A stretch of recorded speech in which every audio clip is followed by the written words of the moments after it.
that you, Chris?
We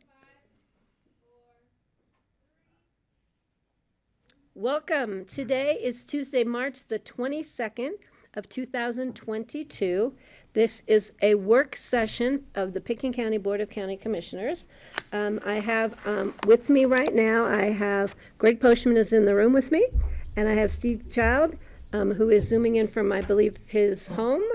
And I have Francie, who's zooming in from some far away, I'm very jealous you're on the beach place.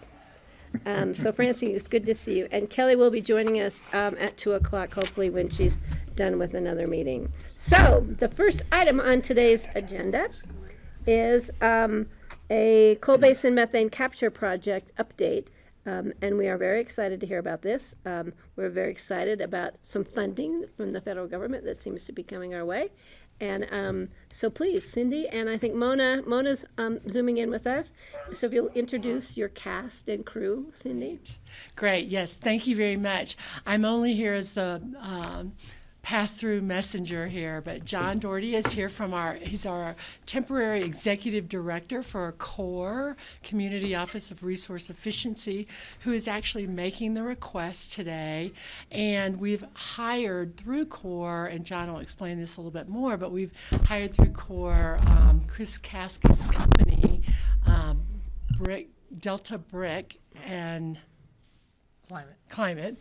That's a very interesting name. To help us with this project. And Mona Newton is working through Delta Brick and Climate to help us with the project. And from there, I'm just going to give it to these guys to tell you about the project in more detail and the specifics for the request for funding. Great, thank you. All right, are you leading off, John? Yeah, so I will. I'll do a brief introduction and just say thank you for the opportunity, and I am learning a lot along the way, and appreciate the support on the CORE board for learning about this process, as well as the support of having Chris and Mona guide us through the technical aspects of what this opportunity really looks like. As you know, the request is for funding to support the NEPA process, which is one phase of a series of steps in the process to help ready us to be able to look at a full implementation project around Coal Basin and the methane capture. So I'm going to leave it to Mona and Chris to get into the details and sort of an update of where we are on Coal Basin. And then we can answer questions around the specifics of the request and where we are with the funding that we have so far in the process. So I don't know who's going to kick off on that side. I know we have a presentation, but Mona or Chris, I'll turn it to you. Yeah, we have some slides that I think Alex can tee up. Is that right, Alex? Mona, you are on mute, I believe. I am?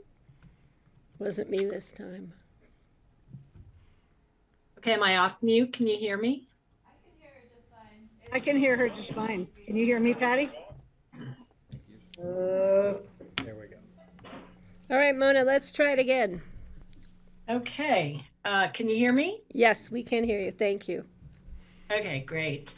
So I think we have a slide presentation, as John and Cindy alluded to, that we'd like to start off with. And I think that part of the conversation, or I think this, I guess I'd like to add in that this is really a conversation also about where we are and where we're going today too. So anyway, Chris, do you want to kick it off? You're on mute. Yeah. Still not used to it. Yeah, just a handful of slides to go through: project development, communications, policy work, and then cutting to the chase and asking y'all for some funding. Next slide, please. So we are working with the Forest Service, who owns the surface of the land, as well as Bureau of Land Management, who administers the minerals. We have submitted what's called a 299, which is a proposal to occupy Forest Service land for some purpose. Our purpose being to stick a pipe in the mine void and figure out how much methane comes out of it. Sitting down with them again on the 4th, and this 299 proposal was submitted by Delta Brick and Climate Company, not by CORE. The reason being that, one, we're a pretty nimble company over here, and two, any negative energies can be directed at me, and CORE can kind of, save face that way. We've also been talking to Coal Basin Ranch and Katina Foundation. They have hired an outside expert from Colorado State University to gather some more data. That data would be complementary to this flow test and overlap to some extent, but largely both are valuable. Next slide, please. Public outreach, Mona can say a bit about. Sure. So as all of you know, we have been working to be very transparent with this project and keep everybody in the loop about what's going on. We have a steering committee that has been working with us since we started on down this road probably 8 months ago. That includes quite a few leaders in the community. But as part of this transparency, we want to talk about the Coal Basin project with folks who are interested in the area. And as you know, there are a lot of people who put a lot of time and effort in the reclamation that occurred over the years after Coal Basin closed in 1991. And so we're going to be holding 2 public meetings with a third to be decided, but we have 2 set, one for March 31st in Carbondale at the 3rd Street Center, and then another on April 4th and Redstone at Propaganda Pie. And so we're going to do our darndest, CORE, working with the communications team, to reach out to through the various channels, including email and newspaper and radio and mailings to people in the area to make sure that we can talk about the project and get their input. So, next slide.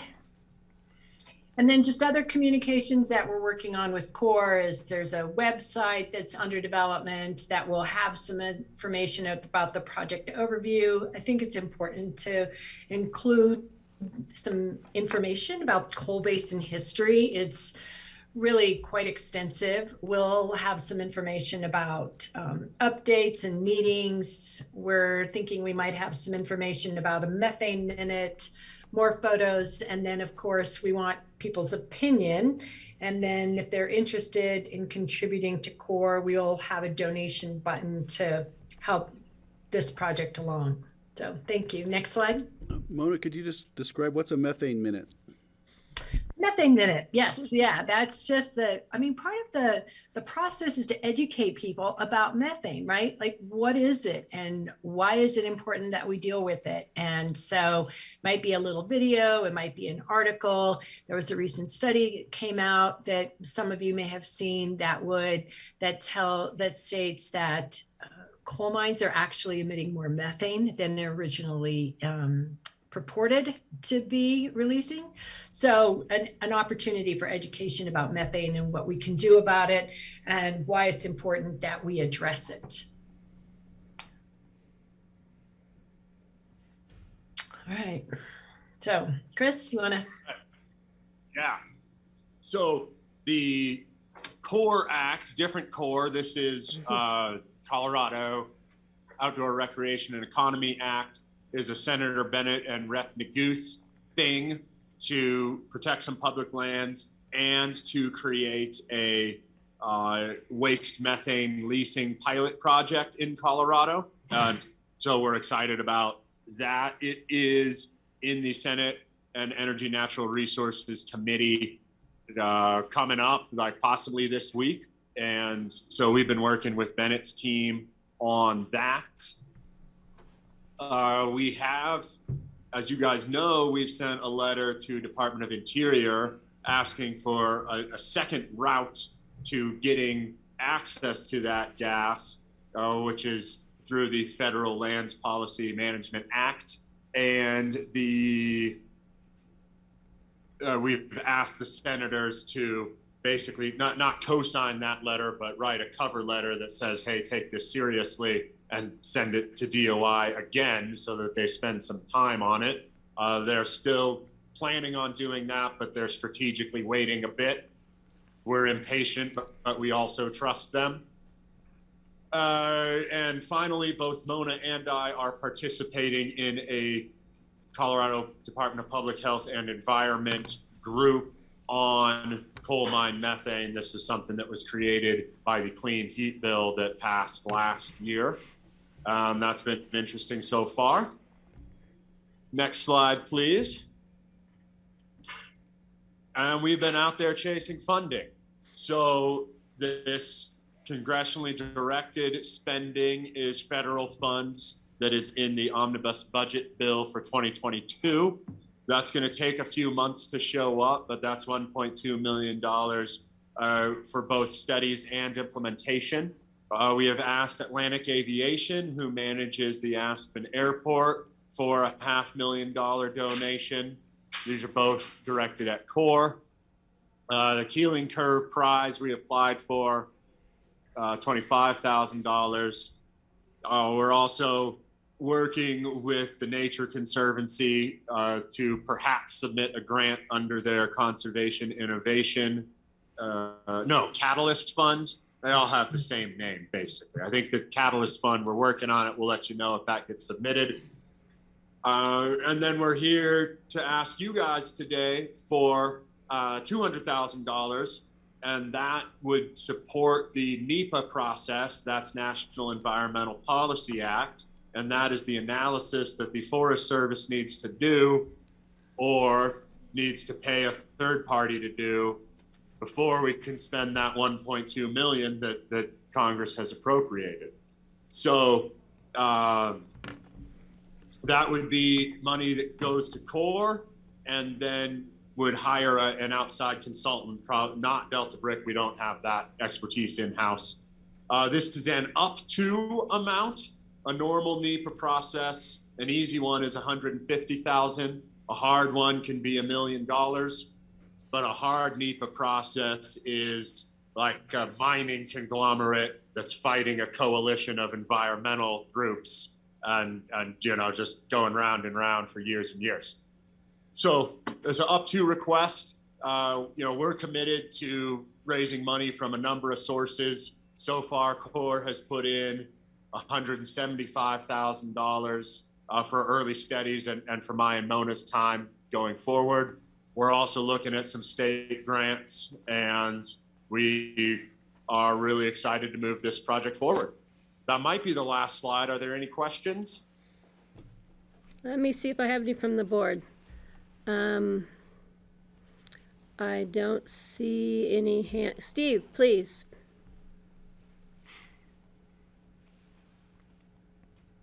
There I go. I'm not used to this Zoom stuff. Haven't had any practice lately. So the cost for the NEPA, could it possibly be just an environmental analysis, or would it have to be a NEPA, do you think, for the analyzing it? Because it was an area that was so heavily impacted by the mine already, will always be heavily impacted by the mine, even though it was reclaimed largely. But I think the impact of this project on that land is going to be so minor compared to what the coal mine was earlier. Maybe that we could get by with a different process. So, Steve, I think NEPA incorporates all of that. There's a range of the categorical exclusion, the environmental analysis, or the environmental assessment, and the EIS. So that's what the whole process covers. So it includes all of that. And I think you're right. I mean, that's what we're also hoping for, is that we would get by potentially with even a categorical exclusion for the flow test and then an environmental analysis. But we'll want to engage. I mean, we'll have to engage at some level in this process. So you do the application and then you find out later what they're going to what part of the process they're going to require. Yeah, and the great thing is that we're really lucky. The Forest Service and the BLM are very interested in this project. And so in an earlier slide, Chris mentioned we're sitting down with them in early April to have a conversation and go over the application and talk through it a bit more. And quite a few of their staff people will be joining in for that conversation. Okay, Steve, are you done? Okay, Francie?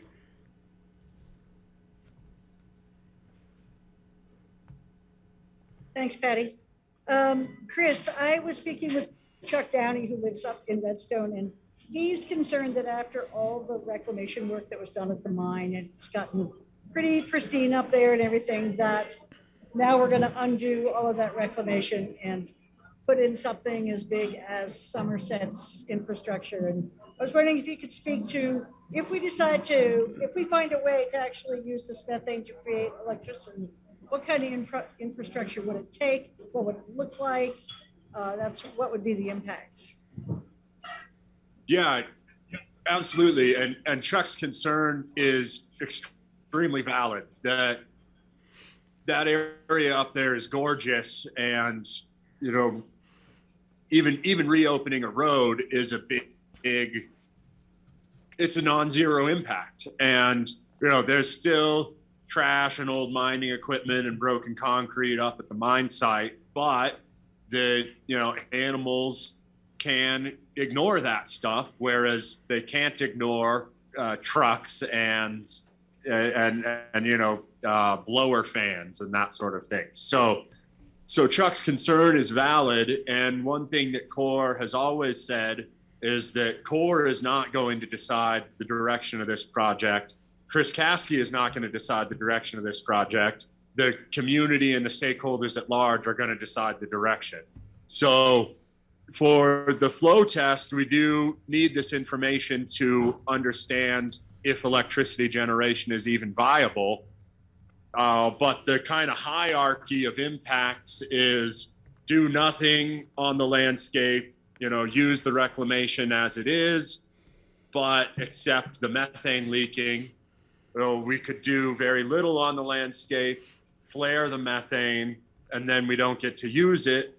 Or we could do more impact to the landscape, do electricity generation, have something that looks like Somerset, which was designed when the coal mine was still operating, so zero consideration of aesthetics.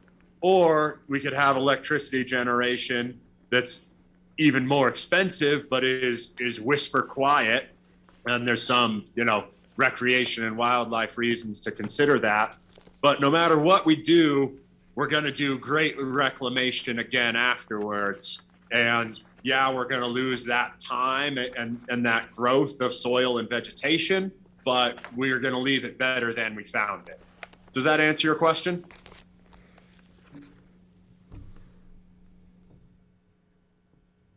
Francie, you're on mute. I'm working on it. There we go. I have to blot out the blender noise every once in a while from the bar right near me. I'm gonna have to move somewhere else, I think. Stay away from the Anyway, margarita. Make those pina coladas. Yeah. You So should one of really the say questions that. is, I'll ask them both, and then you can just answer them both so I can mute. If we flare, obviously I have a concern about forest fire. I'm sure everybody else does as well. And secondly, what's the viability of just capping all the leaks and not doing anything else? Thank you. I would love to cap all the leaks, and unfortunately, the experience has been that you can't cap all the leaks. It will find a way out.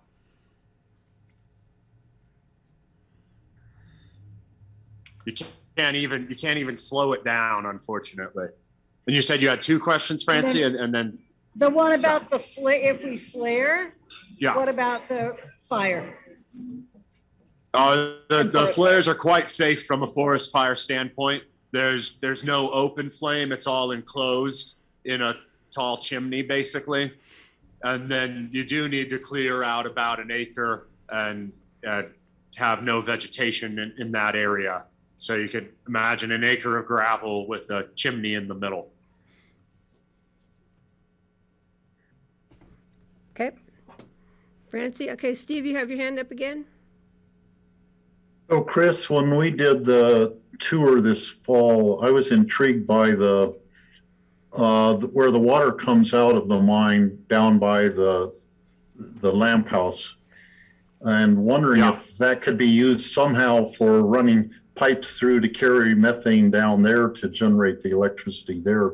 Now, the indication was that it would have to come out, the methane would have to come out up at the top by like the Dutch Creek, the mine portal where we saw the air coming out, or somewhere up there. But then I just wonder if if that's been analyzed anymore at this point or thought about ways that we could effectively use that where the water's coming out, because that's where the air is going into the mine and then coming out farther up.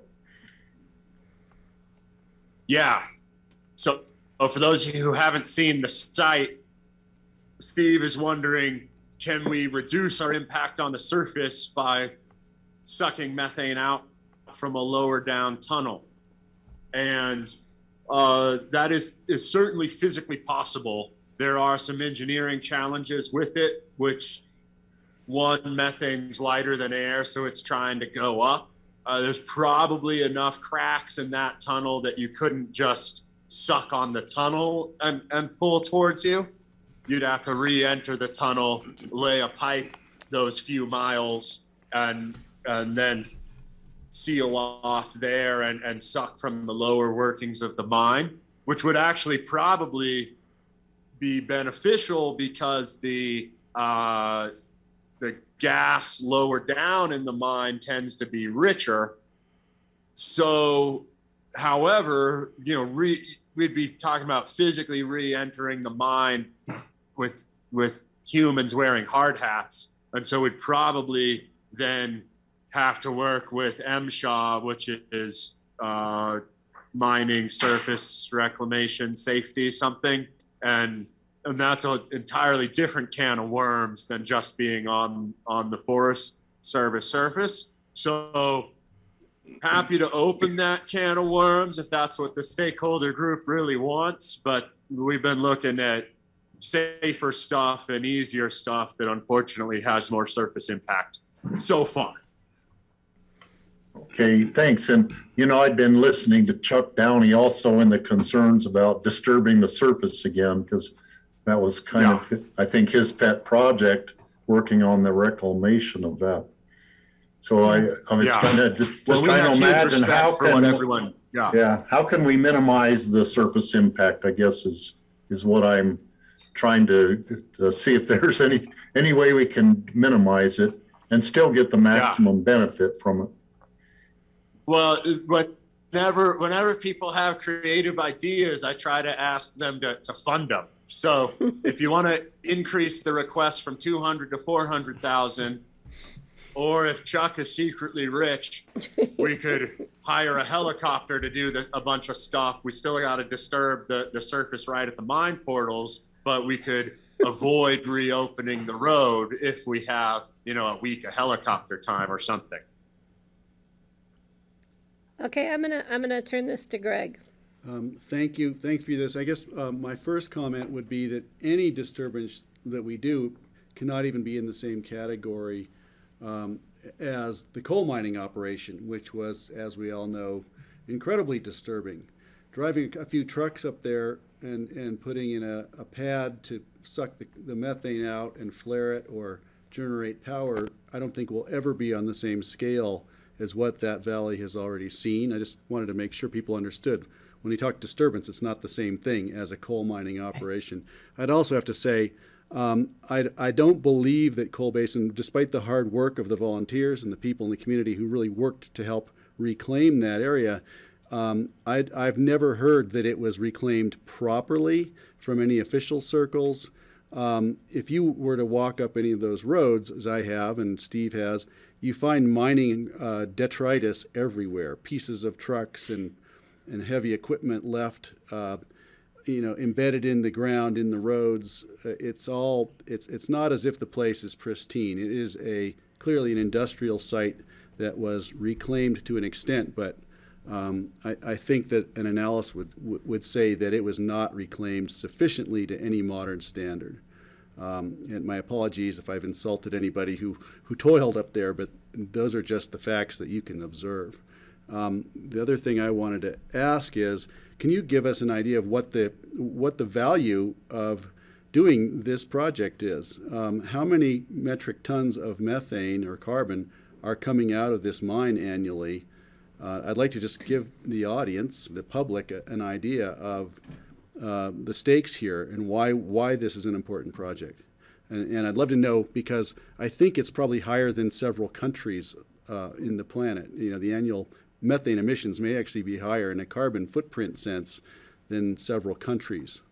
And so it's an important thing to think about. So you're asking for more than the 180,000 cars it's estimated this will, Is it the contribute equivalent to of taking 180,000 off cars? What is that in the metric car. tons? Mona, do you have that, or Chris, on your? Yeah. Metric tons of methane is over 9,000 per year. Right. And then to equivalent methane to CO2, you can either multiply that number by 25, and that's the quantity of warming that would be caused over a 100-year time frame. Or if you want to look at a 20-year time frame, and really we only have 10 or 20 years to solve this thing, then methane is 86 times as potent per ton as CO2. So, you're up at whatever 9,000 times 86 is in terms of tons of CO2 equivalent. So the impact is real, and this does, the social cost of methane, it's heating the world. It's also killing people with respiratory ailments by causing ground level ozone. So we estimate, and this is EPA estimate, that this mine is killing more than one person per month. So if that was people falling into an open mine shaft, we'd probably reopen the road enough to close the mine shaft. But I'm editorializing now. Greg, did that answer your question? Well, it does. And if you compare this to CO2 emissions for countries around the world, we would be emitting as much or more as Puerto Rico. And there are probably about, 171, 290, 120 countries on the planet that would have a lower carbon footprint than Coal Basin alone. And we're not talking about the additional carbon footprint of Pitkin County. So if you put it in numbers like that, it helps me understand why this is an important project. Thanks. Yeah. Thanks, Greg. And I'd like to add that just to reemphasize what Chris has said about methane being a very powerful gas. And that's part of the reason in our race to, within the next 9 years, to really cut greenhouse gas emissions. Methane is no pun intended, a powerful opportunity for us to really have a positive impact on making our way to achieve the greenhouse gas emission reductions that we really need to make in order to keep our planet a livable planet. So I'm going to kind of bring us back here a little bit. So in order to proceed with, if we have to do a full-blown NEPA, do we have to have identified exactly what we're going to do, whether we're going to flare it, whether we're going to make electricity, whether we're going to, get water out of it, or is the NEPA process our chance to vet those issues for their environmental impacts, et cetera? So let's, Mona, do you well, want to speak to that? I want to take a step back just a sec. So what we're looking at doing with this SF 299, that's a proposal for the flow test. So the flow test is going to get us to the point that you're talking about, Okay. Patty. So that'll help us determine the quality and the quantity of this gas, right? And it's not to say that we're not going to do some things. I want to point out that we are working with Coal Basin Ranch and looking at some other ways to measure the gas.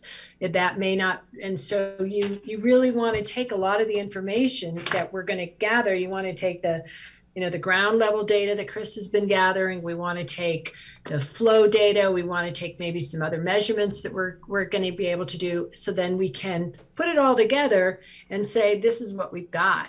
And then that'll help lead us, in my mind, and Chris, please add, whether it's going to be flaring or whether it's going to be electricity generation.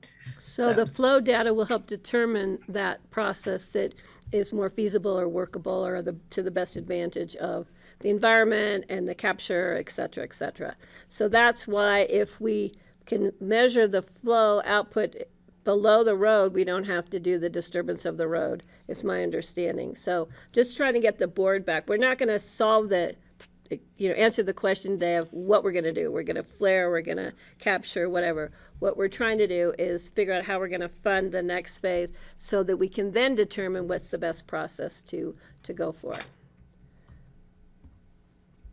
So my understanding, again, is that we're being asked for $200,000, and I think, of course, that would possibly come out of our general fund, or we might have a combination of issues we might want to look into to fund this.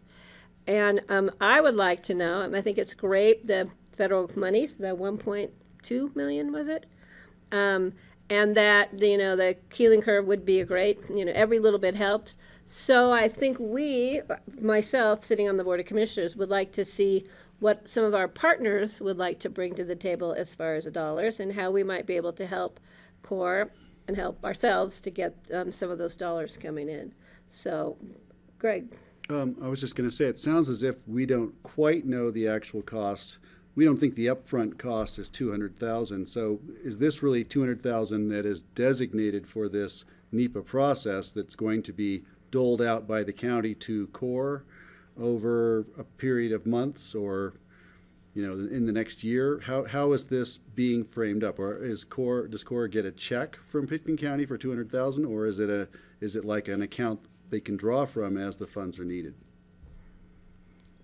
And that may be a question for John. I don't know, because It's an up to amount. I noticed that in the it's an up to. Since it's an up to amount, to. I'm assuming that means we don't write a check right now, but it's a. Yeah. I wasn't sure which John you're asking, Oh, so sorry. I'll go ahead and take that one. I'll deflect as long as possible, so Yeah. go for it. Yeah. So what? Assuming that the board approves funding for the purposes of this project, we would need to establish an agreement and basically have invoices for reimbursement against approved activities. So I think what we'd be looking at is an invoicing process for costs incurred by CORE in pursuit of this project as the board approves it. And if we decided today to fund up to $200,000, we don't have to decide exactly today where the dollars are coming from the county. Right, and we would need to work with CORE. I suspect there's a contractual arrangement where there would be some upfront money, and then there would be dollars going out as the study proceeds. And another thing, I think that if we were to move forward with this amount, or any amount actually, I think we'll show other partners, stakeholders, that we're putting our money where our mouth is, and we'd like them to do the same. Mm-hmm. So I think that's an advantage of having somebody come forward with putting money into the pot, is then you can go to those other partners and say, okay, it's your turn to pitch in. And I think the board, and I know Greg will be really interested in looking at other opportunities, whatever we can to get more money moving forward. For the, just to get things up and running, literally, and then in the next phase would how we actually get the work done and do what we need to do. So I think that's the direction. We don't vote in work sessions. We give direction to staff. I know Kelly had some concerns about the amount, the $200,000, just coming directly out of the general fund. So I'd like us to look at some other possibilities if we have them in moving forward. And Greg's right. It's John's right. It's an invoice base. You do the work. We show it when we can help with the funding of that. But Steve, please. Well, with the grant money that CORE is getting, the 1.2 million, I was sort of assuming that could not be used then to pay the federal government or whoever for doing a NEPA analysis. Is that a correct assessment? Yes. And to me, the 200,000, what I am concerned about is all the, tons and tons of methane that's leaking out of the mine. I'm not worried about $200,000 is peanuts. If we can spend that money now that leads to a solution that, offsets that much of the carbon footprint of everybody in Pitkin County, that is like the most amazing thing that the commissioners could do this whole year is to support this project. So I am fully okay with doing that. We just a couple weeks ago, we spent more money than that just backfilling the the microgrid project at the ABC and airport areas. So this, I think, would be money that is essential to spend it, because this is a part of the process we have to go through. And I hope we get many great returns way beyond the 200,000 out of the whole project. Well, I just want to clarify, 200,000 is just the first ask. It's I not know the that, end, yeah. so we need to be prepared I mean, we've got to figure out a way to, get some more funding going here, and I think that's where we bring in these partners, and any opportunity we have. Greg?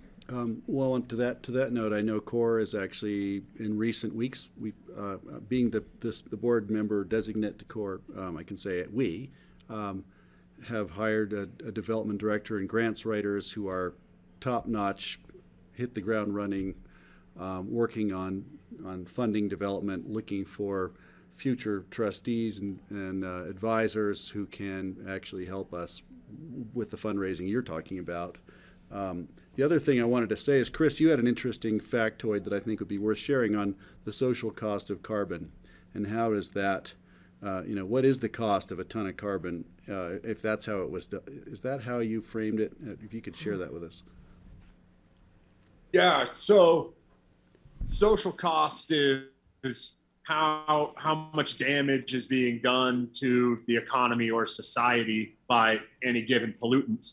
And that's everything from warming causing crops to be die, or like an asthma attack that would just be needing an inhaler turns into something where you need to go to the emergency room, and an asthma attack that would be going to the emergency room turning into something that's killing someone. So the social cost of methane, and it depends what study you look at, but $1,400 a ton is a pretty accepted number, and that's what I've been using in our analyses. So $1,400 a ton, and we got 9,000 tons a year. That 200,000 is going to be paid off in just a few days of preventing methane from reaching the atmosphere. So, We got Francie. Francie, Sorry, you got Patty, your hand if up there. I couldn't tell if you were waving at the bartender or waving at me. No, I had to go back to my room, unfortunately. Well, I was going to propose making a motion to grant the $200,000. I don't have the correct wording in front of me, if everybody's ready for that. We do not take motions or votes at work sessions, but we give directions, so. Oh, yeah. Yeah, the direction. I'd like to give the direction and support this. Thank you. Okay. And Steve, I think you're on board with that? Thumbs up for me. Kelly did have questions and concerns, but she is not here with us today, so I told her that I would mention that she was concerned about where the 200,000 was coming from, and that we would see what we can work out. And so I don't see how we can say no at this point, but well, let's just see where this goes, and we need to get this ball rolling. The sooner the better. So Patty, there'd be, I think, two connected actions with this direction, one of which would come back to the board. The other would probably be executed through staff. The first would be a supplemental budget appropriation to fund this, and that's when we will bring back revenue or source options for the board. We can take a look at that. And then pursuant to that appropriation, then entering into agreement or contract for service with CORE for the use of those funds. So that's why I'm taking as direction from the board today. I agree. Okay. So are there any more questions or comments? We've got a little bit of time. You guys, we're all yours. And Mona, let's work on getting that one of those meetings up Valley, okay? That sounds great. We have a third meeting on our brain. I don't want to say plan because it's not planned, but we do want to have it. And we just felt that going out that we should start having meetings sooner rather than later. And we will have a meeting up Valley too, to introduce this project to those who might not have heard about it yet. So. And Propaganda Pizza makes it a little hard to not want to go to that meeting in Redstone. By the way, it was a good. That's kind of the idea, right? Yeah. Steve? Let's get some incentive. Another thing, I wasn't able to go over to Somerset to see the infrastructure there at the project in Somerset, but if that could be set up sometime to do another tour over there, that would be terrific, because I think seeing what it looks like on the ground in another project would help us for visualizing what this could look like. Okay, so then we either have to go to Propaganda Absolutely. Pie, we have to go to Slow Groovin' or to Honey Butter. So we got our work cut out for us.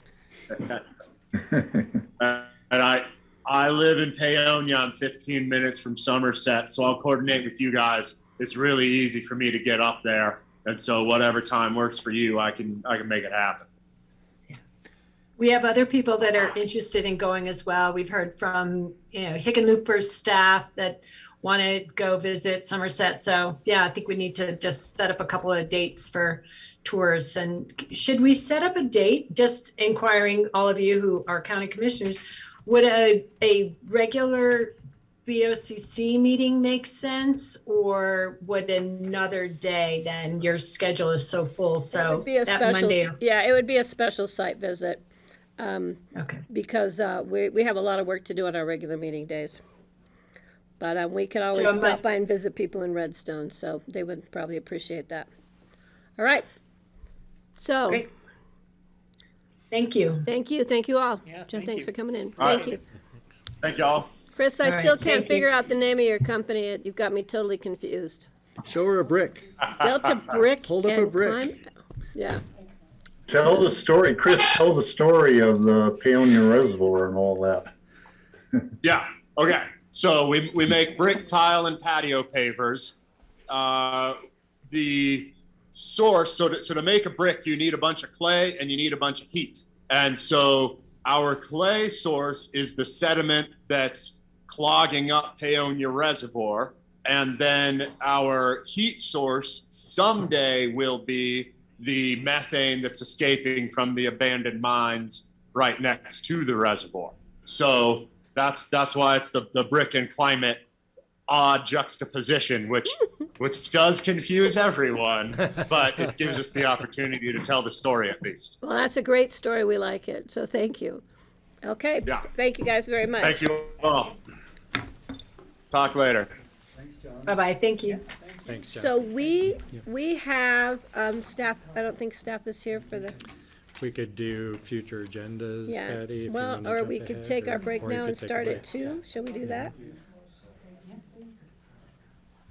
Yes, do that, because I have to go look for my phone. I left Okay. it somewhere. Let's do that, John. So we're gonna take a break now. Would you let staff know that we're gonna be starting at 2 and rather than 2:15? That would be great. Thank you. Thanks, Grassroots. So let's take 15. We may have interested members of the public for this next one, Patty. That's the. Castle Creek? Isn't that what we're- Sorry. It's nice to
Welcome back. This is the Board of County Commissioners work session for Tuesday, March 22nd, 2022. And on our agenda today is a discussion about the opening and closing dates for Maroon Creek and Castle Creek gates. So we have Scott Mattice from Road and Bridge. And is Brian here with us today, or? He's on vacation. I wonder if he's in Mexico with Francie. We better find out about that. All right. If you would like to kick it off here, we're ready to go. Great, thank you. Yeah, I'm Scott Mattice, the Road and Bridge Director for Pitkin County. In the room, we've got partners from the U.S. Forest Service. They should be on the call. I think they are. And then we also have Colorado Parks and Wildlife in the room. And then we have some stakeholders, looks like, also in the room that are joining us for the conversation today. And we brought them all in just in case you guys had further questions from our subject matter experts. And I just want the public to know that, and I want to thank the public, we've received some great letters, comments, and we really appreciate the public taking the time to send those in, since it's a work session and we don't really do public comments. So I really appreciate them sending their letters and their comments ahead of time. It was great. And I've got them printed out right here in front of me. So thank you. Yeah, so Road and Bridge manages several gate closures throughout the county. It's not a business that we enjoy, but certainly it's become ours, opening and closing gates. The ones on topic today will be Castle and Maroon Creek.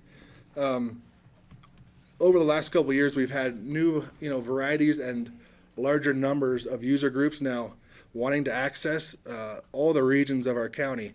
And so basically anywhere that there's a county road and public land interface, we're seeing just more users and more varieties of users. The types of recreation that we're seeing out there varies from anything new every day. It seems like there's something new happening in the forest or public lands.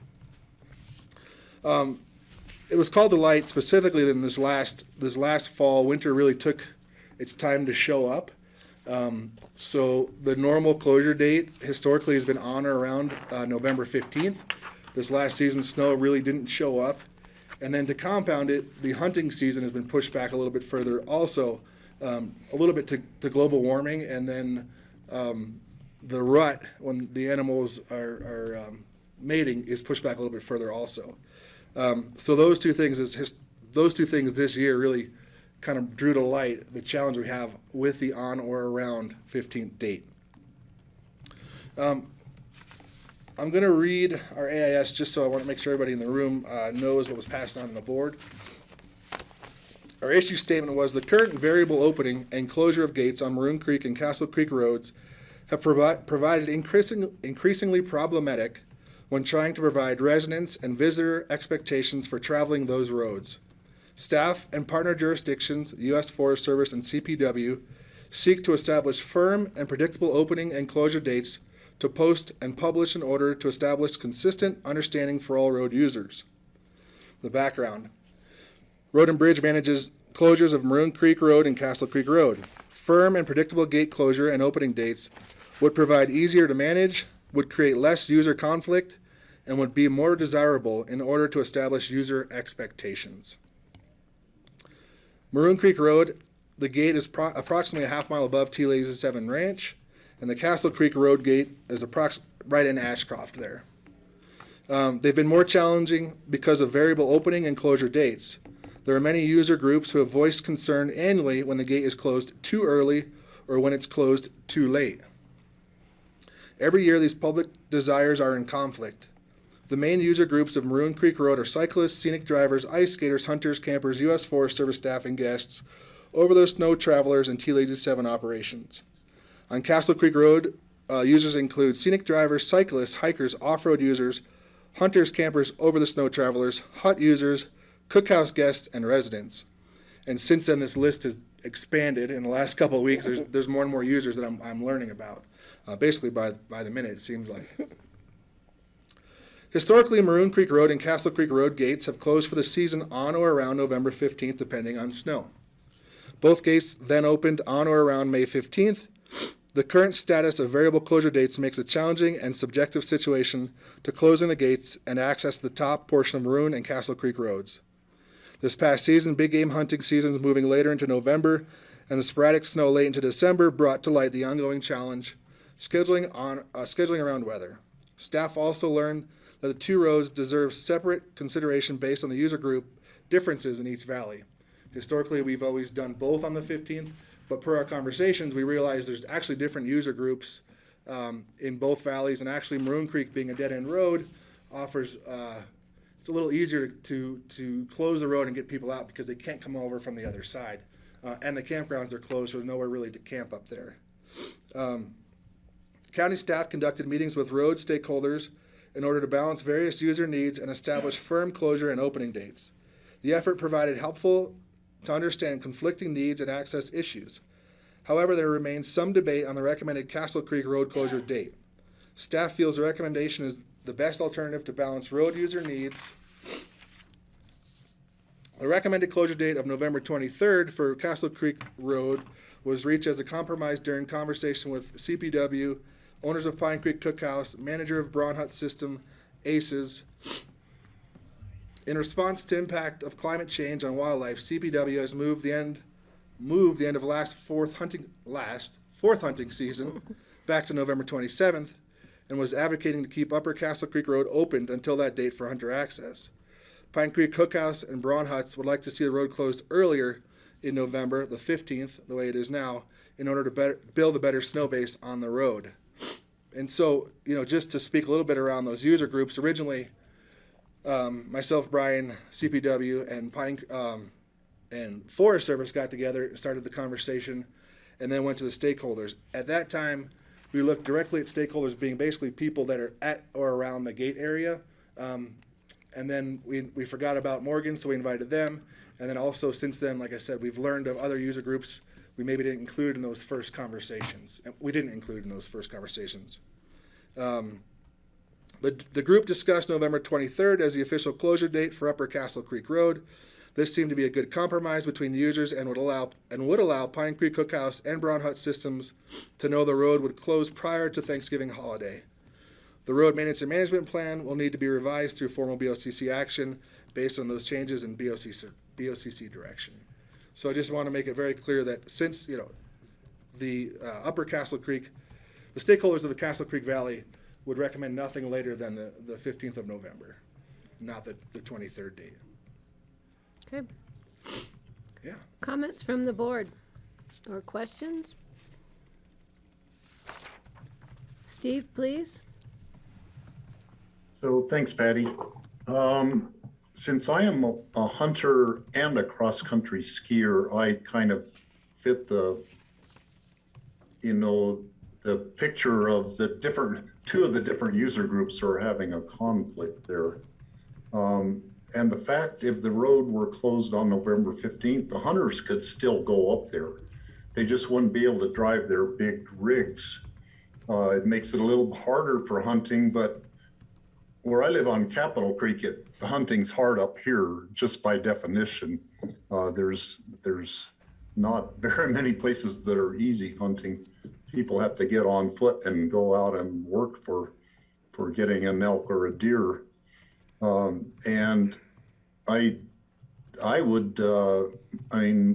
leaning towards having the closure at November 15th so that the good base can be put onto the road, by starting grooming it.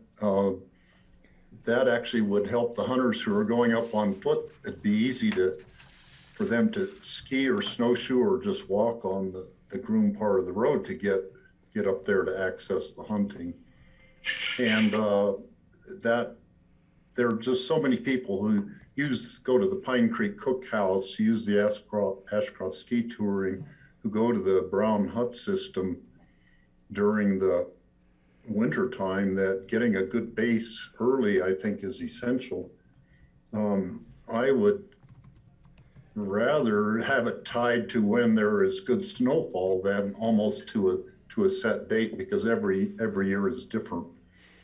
There have been years when they could probably drive up there easily till the middle of December because there wouldn't be that much snow. And other years, it's like the 1st of November, probably you don't want to be driving up there because there's so much snow falling. But doing a variable date to me would be my personal preference. I understand why you want to have a set date. When you get to the springtime, I think once the Pine Creek Cookhouse closes, there's no reason not to go in and plow the road up to the King Cabin. At that point in time, irregardless of the date, and because there's, the people want to get up there to go up, do the spring skiing up in Montezuma Basin, and I think that would make sense to me to have a variable date in the spring, but tie it to when the commercial operation is shut down and they no longer need to have the road groomed and so for their skiers to go on it. Thank you. Okay. Do you have any comments? Yeah, please. Yeah, the springtime I think we all can agree that that's been easier to manage. As the snow melts, we just open it, and it's been really actually a great partnership up there. Usually we get a phone call from either John or someone in the area that says, hey, by the way, most of the road is melted out. FYI, and we either run a grader up there and clean off that last little bit in the shade kind of, or we drive and go, yeah, it is open. Let's make sure we sweep it, clean it, and then get it open. That has been, I don't think, in conflict, minus the 1 year we had the avalanches up there. We've never missed that 15th date. On the closing, what would make our life a lot easier is if we picked a date, we could then put it on aluminum signs. We could put it on social media. The sign could live there at the end, at the closure gates on both roads. So everybody could then plan their whatever activity on or around, not on, but around that date. And then we could put our VMS, our variable message signs up there, and really, message and share that information, and not let those user groups adjust their patterns around those dates. And right now, like I said, we get phone calls all the time. There was 1 inch up there, there was 7 inches up there. Why is it closed? Why is it not closed? So that's been the main challenge, is that closure of the gate. The opening on the other end seems to be working the way it is. So I think we'd be okay with that one being flexible. Hitting that 15th of May date, so Forest Service could do their work up there. But. So it's the other end, it's the November date that's the most discussion. Correct, yeah, that closure date is the one we'd like to solidify. Okay, Kelly, and then Francie after Kelly, please. I think Francie was first. Oh, okay, well, you guys can fight it out, but I don't think you can, you're a little far apart. Well, I'm but- just afraid I'm gonna lose you guys. I've already lost almost all my video. I can't see. All right, go. So, yeah, Steve, it's as though you were looking right at my notes when you were reading that. I completely agree with pretty much everything Steve said. And I think, the idea of going in there for spring skiing, and it's the best skiing in the world and so on. Well, you could ski in that extra 1.5 miles where you could get in some other way without having the whole road plowed. So I totally support the idea of closing it earlier, like around November 15th, having it be, somewhat weather dependent. But if there's absolutely no snow, I suppose you wouldn't have to. But I know you want to have a set date, and that seems like a good idea. It would make a lot less turmoil at Forest Service headquarters. So I would support the earlier date. I think if you really want to get in there, there's lots of ways to get in there. So that's my thought. Thanks for voicing it for me, Steve. So Francie, that means you're supporting earlier for both, instead of the November 23rd for Castle Creek, you would prefer to see it November 15th?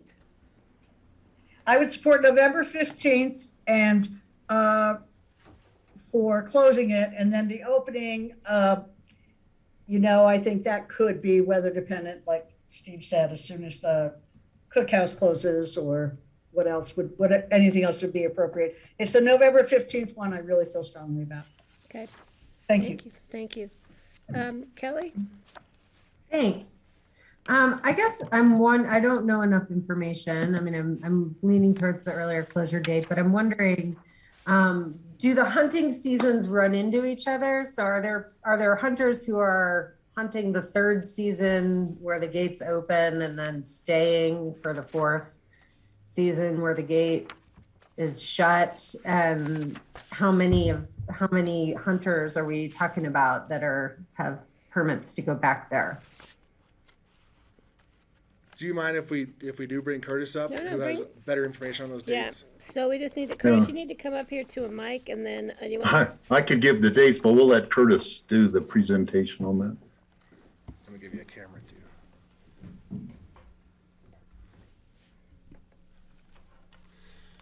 Yeah, Commissioners, Madam Chair, appreciate the opportunity to come speak to you today.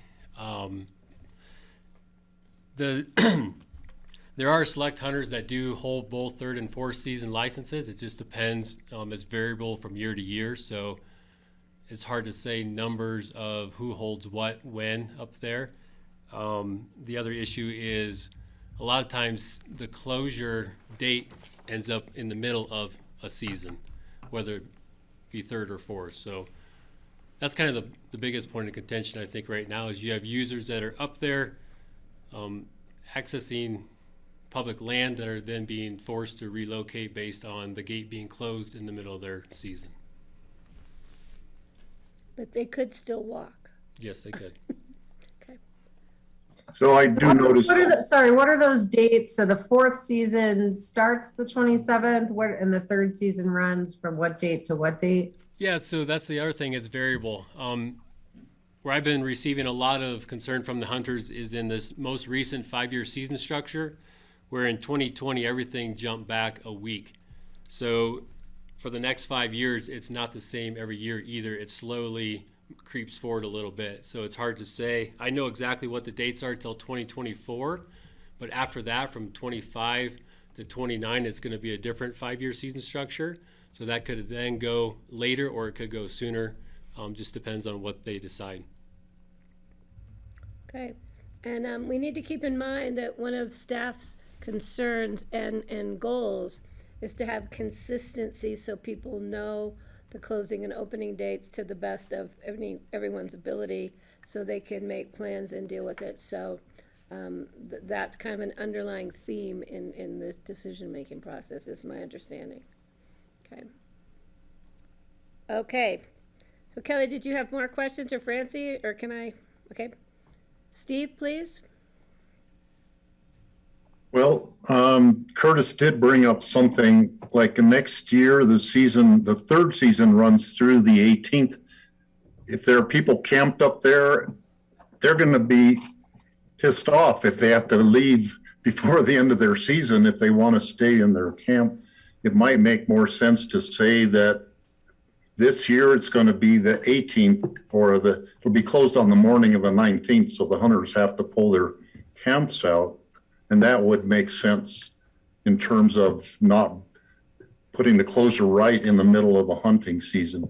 Now that date probably would change every year when the third season ends, or, because they have been changing it every year somewhat. Right, that's a good point, Steve, but we have to remember that we need to be considering all user groups, not just the hunters. So that's what makes this decision a little more complicated, that there's just different needs. And we know that if the trucks continue to go up there, they're destroying any snow that might be on the road earlier, and that's not benefiting the Pine Creek Cookhouse or other user groups. So it's a tough one. And I think we also need to throw into the mix climate change, because our seasons are changing dramatically. We get lots of snow in October, then not a lot of snow in November. And then, we usually get a ton of snow in March, and we never know what's going to happen in April and May or June. So, we could have a ton of snow May through June up there. And so it makes the decision even more complicated. But I think there's generally a set closing date for Pine Creek. And I'm kind of looking at John. I was looking in his letter. Do you know what that might be?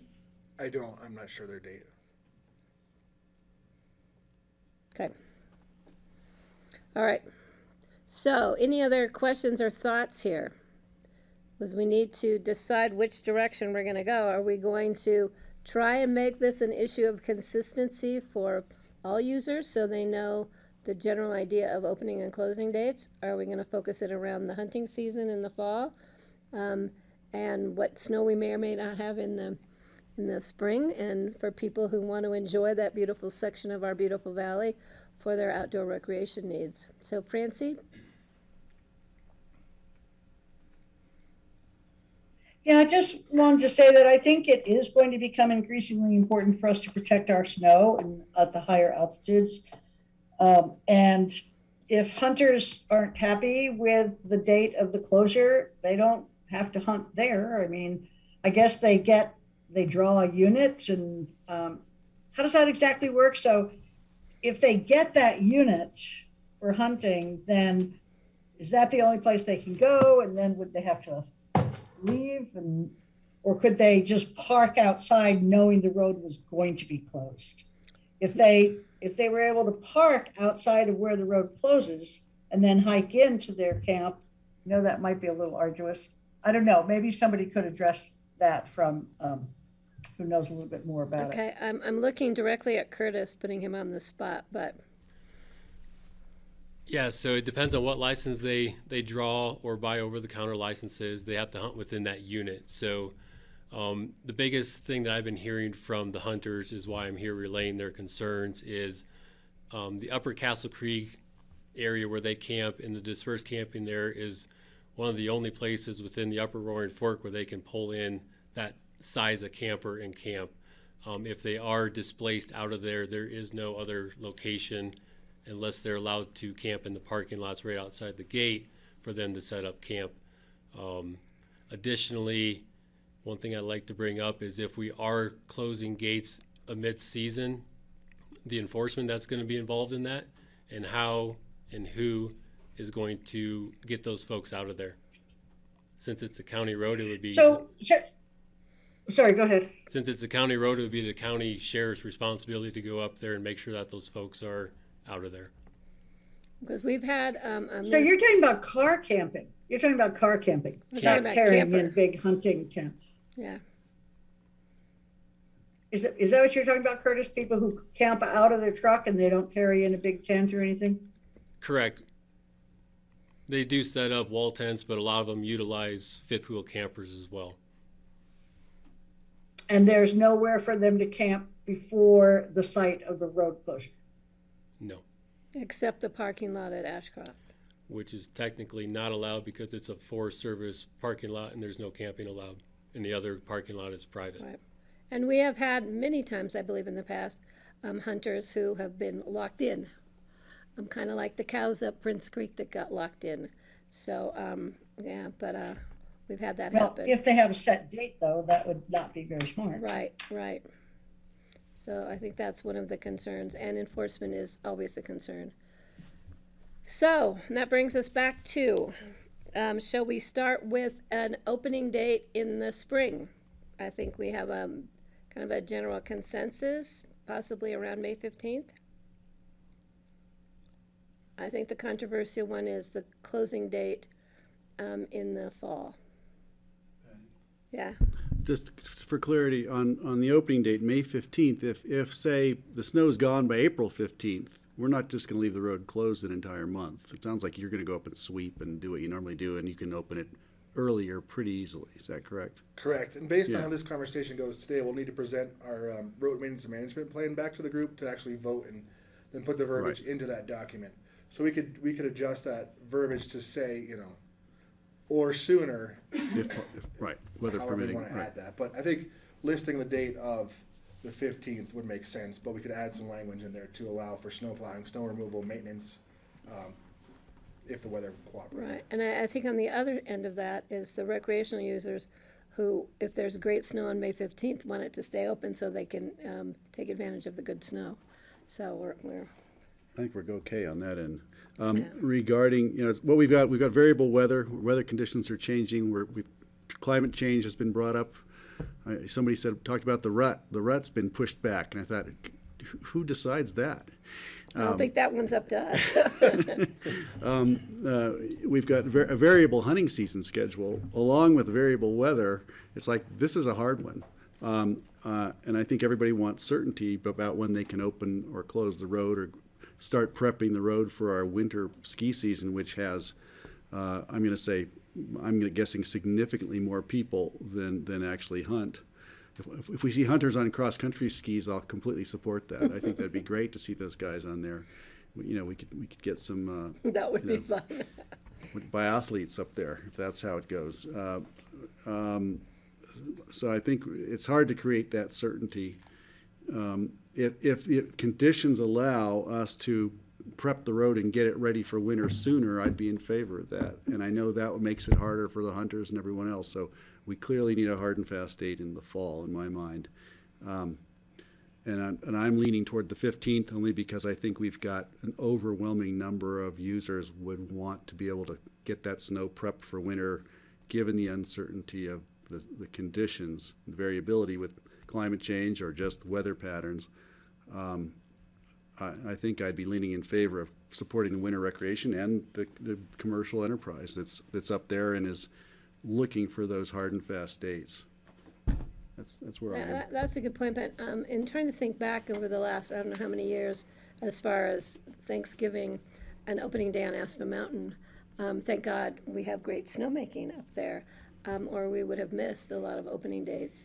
I don't think we have snowmaking up Castle Creek, and I'm not familiar with how much snow they may get there that we don't get on the top of Aspen Mountain. So that's a tough one too, and I know we're trying to be consistent, but we're kind of trying to build in some flexibility at the same time. So, and I think it's tough in the fall and to be flexible because that's when you trap hunters because the date may change and the gate may be closed when they're coming out, and we got to figure out how to get them out of there. Do we have signage? Is there signage that announces the road closure at this point? Very clear? We historically have put up a variable message sign about 7 to 10 days out. Last year we did that, and then it was 60 degrees. So we pulled the sign because that was adding more confusion. We were all getting phone calls going, is the road closing or not? The road's bone dry. Yeah, that's the problem. So that's when we realized like it would be great to set a date and put it on an aluminum sign and then advertise again with the variable message sign 10 days beforehand. Before the start of the season that they're in. And even, I know it's not great for you guys, but even if it's before that season, they're driving past a giant flashing sign saying the road closes on this date. And then we could share it to Gunnison County on the other side. So if they have people coming over in Jeeps, if it hasn't snowed, there's that option too, or whatever they're traveling on.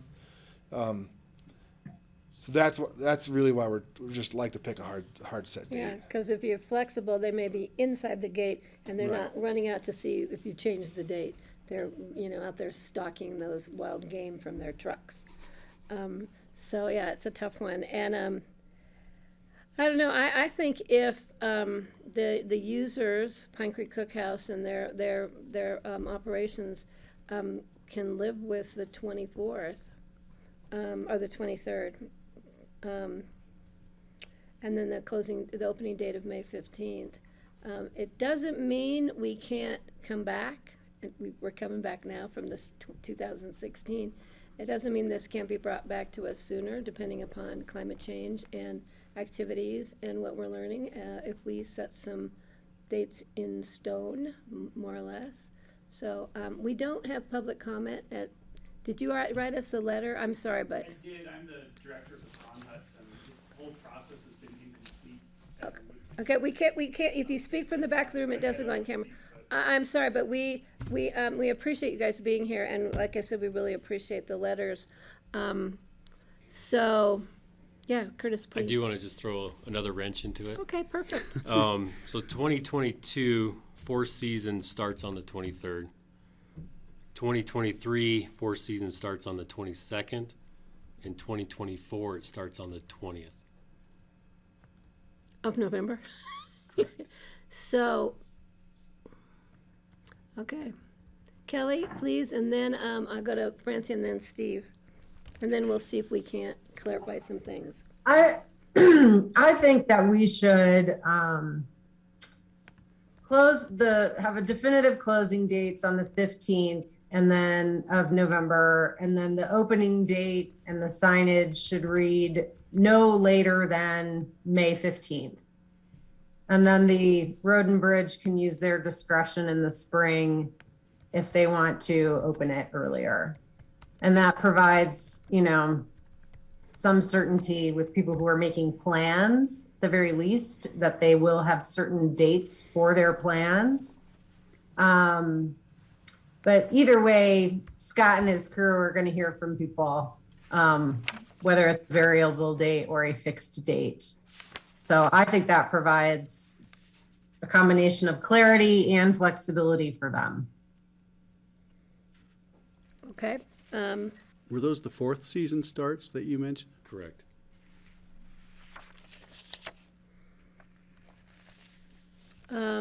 Francie and then Steve, please.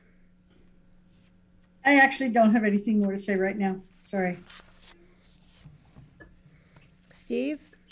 So, just today we started getting quite a few letters, or at least a few letters from constituents regarding, at least two of them were regarding the opening date in the springtime because of the spring skiing up there.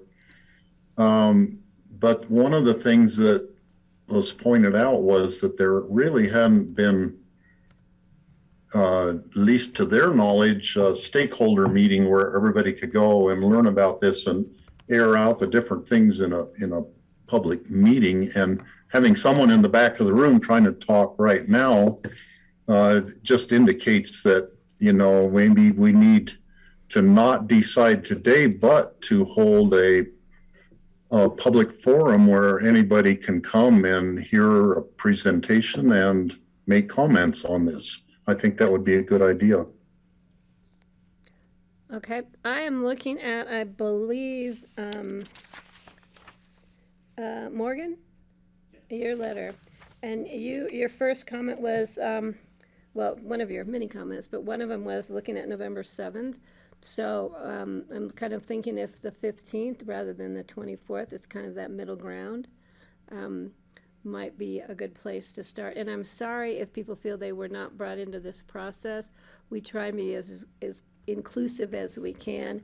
Therefore, again, why I really appreciate everyone taking the time to send us there, because I'm following them. I'm just trying to keep John over here and Morgan over there and Ben in the middle. So how does the board feel about what Kelly has suggested? Because we're coming up on May 15th. Does the board want to reopen this for more public participation and input? Or would the board like to have staff come back with some language in the road maintenance plan? Is that what it is? Road maintenance and management. And management plan. Yeah. Okay, Francie?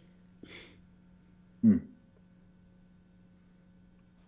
I would like to give the Forest Service some direction so that they can start making their plans. And the only concern for me about the November 15th date is, of course, the hunters, however many it is. I really don't know, but I mean, there are alternatives. They could come out a couple of days earlier. They might not like it, but then I don't know what to say about that. But I do think that the greatest number of stakeholders go use it throughout the winter, and the sooner we can get the snow packed and ready is going to be better for the more of the users, it seems to me. And the idea of plowing snow late into the winter, I know that it's only a week here, we're talking about our 8 days, with what's happening with our amount of snow, just doesn't seem like a good idea. And in the spring, I think, I agree with Kelly, I think that could be variable with a sign that says the latest date. And then if we get a super late snowstorm, obviously the road can't open and people can just live with that. I mean, sometimes Glenwood Canyon closes and we all have to live with it, so. So I'd like to give them direction if we possibly can. Okay, thank you, Francie. Steve? So for the spring, I like the wording that Kelly used, absolutely just say the road will be opened at May 15th at the latest and sooner if conditions allow. I think that's a reasonable way to do it, and we could put that out there for the you know, just a month and a half down the road from now. And I would like to put off deciding the November 15th or November 7th or November 23rd until we have more public input and have a forum where people can speak in a public hearing. And I don't know, maybe we another work session and have it be a public hearing or something to that effect. I'm not sure how we'd want to organize that. So let me ask specifically, what more information do you think we might garner that we didn't already get that came in these great letters we received? Well, I think we would hear, I mean, we've heard from skiers and from Oregon representing the Brown Hut system. We have not heard from any hunters to my knowledge. Now, maybe Curtis or someone else has, or maybe I haven't read all my letters. Maybe I got another email letter today that I'm not aware of, but, and we haven't, I don't know, haven't really heard from John Wilcox, although he's kind of, we've heard from him before. We know he wants it closed earlier so they can prepare the snow for opening this Ashcroft Ski Center and the Pine Creek Cookhouse. But, you know, we haven't heard from the Castle Creek Caucus, really. I think they would maybe have some opinions on it. They might be one of the groups that uses it more than others because it's their backyard. So I don't think we've heard from everybody yet. Okay, well, Curtis is here, and he's kind of sort of representing the hunters. So is there anything more, Curtis, you might want to add? I think you kind of explained that the problem they have is there's nowhere else to camp it on the wrong side of the fence, so to speak. Correct, yep. And then the gate being closed in the middle of the season, just disrupting them at that point. So I spoke to a lot of hunters throughout the last several years, and that's why I'm here relaying their concerns. So I think the hunters are covered on our end. And there's no opportunity to allow them to use Ashcroft parking lot into the late season. I mean, I don't know what the forest would have to do in order to allow that, but that might help. You know, they'd at least have some place to camp, you know, when the gate's closed and then walk in from there. Mm-hmm. So that might be a possibility to help with that if we close it on the 15th and allowed some limited camping. I don't know how everybody else up there would feel about that, but it might give us a solution to the problem of the hunters getting stuck inside the gate. So, yeah, it's a tough one. Does the board want to make a decision like Steve suggested? You know, direct staff to come back on May and start over again on November, Kelly?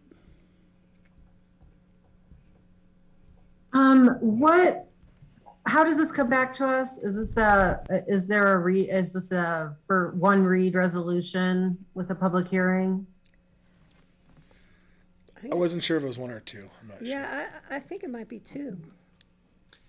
And this one, it would probably be an informal resolution amending the plan, but the board could choose to take public comment at that meeting and make amendments as an option, if that's kind of where you're going, Kelly. That is. I mean, I feel like we have, you know, that would give the opportunity to notice it and get public input while also having something concrete for people to comment on. Yeah, that's a good idea. And Scott, do you have an email list of stakeholders, I'm sure? And if we can get the word out there, I think that's a great solution. Then if we make the decision to open it on May 15th with some flexibility there depending upon conditions. And then if we make the decision to close it on November 15th and then take in more comment, and that decision might be changed based on any new information that comes forward to us at a public hearing. Is that kind of where the board would like to go on this? So staff has some direction to bring back to us with some language on opening and closing, and then we will provide an opportunity for the public to come in and state their case. How soon could we do that, do you think, Patty? Well, it depends on staff being able to turn it around. So I think May we know, but I don't know how long it would take to get it noticed and get the public notice out there. So I don't think it'll take months, Francie, but we haven't looked at our future agendas for regular meetings and how much time it will take staff to turn this around. And just so we're clear, May 15th is already the date for this year, so we have no problem with that. And we'll hit that. So we're good. That'll be our mark, unless we have avalanches or weird snowfall late in the season. And then also, we haven't really addressed Maroon. I'm just the 15th. Are we all good on the 15th too for the proposal of November 15th closure and on no later than the May 15th closure? I think the board was okay with that. I think the biggest discussion was Castle. Got it. But I think it's a great opportunity for the public to come in. But it's also, Francie, going to take us time to get the word out because we don't want to have a public hearing too soon when the public doesn't notice that we're allowing them to speak. So we want to make sure that people have the opportunity to both submit more written comments or to come in person or to Zoom into our meeting whenever we have it scheduled, and we will get the notice out to the public. Does that sound okay with the board? Yes. Okay, so thank you again for your The letters, proposal guys. for November 15th is on, Yeah. that's the date we're going to be discussing. Right, and, but, you know, that date is subject to change based on any new information or comments we may receive. So, that way we can hopefully resolve the issue of the public not having a good opportunity other than writing us letters. Yeah, I'll keep my file with all these in it, so I appreciate it. All right, any other comments from the board or staff or CPW? If I could, just, Yeah. the comment I can imagine is, you know, as we see when these things happen, we announce we're gonna have a public meeting about a controversial subject. What you get are the stakeholders rallying the troops. So if we get 1,500 calls, you know, from hunters groups across the country, you know, I can understand that happening. That's what happens. Or skier groups. All of a sudden, it just becomes a pretty big process. So I guess we have to be prepared for that. What I'm really hoping to hear from are, you know, to get the people who really are using it and are invested to weigh in, because if we're going to do a public process, I want to make sure we hear everyone. So we'll see what happens, but I would support this. We're always prepared for an onslaught. just in case. Yes, get ready for the onslaught. November 15th closure, May 15th opening, weather permitting on that end is easier. Of course, if there's a massive snowstorm, November 1st, that kind of dictates it. It may for close the us. road on its own. Right. There's only so much control we have That's how over I Mother understand it. Nature. Thank you. Great. Okay, we good? Curtis, it was good to see you. And a quick note, 125th anniversary of Correct. CPW is coming up, I believe, in June. Yep. So CPW has been with us. It used to be DOW, Yep. Department of Division of Wildlife. And it's been CPW. We're still getting the acronyms mixed up. Some people call it one, some call it the other. But coming up on 125-year anniversary, congratulations. Thank you. And hopefully I'll see you there. Okay, guys. Thank you. Thanks, guys. Nice to see you. Thank you.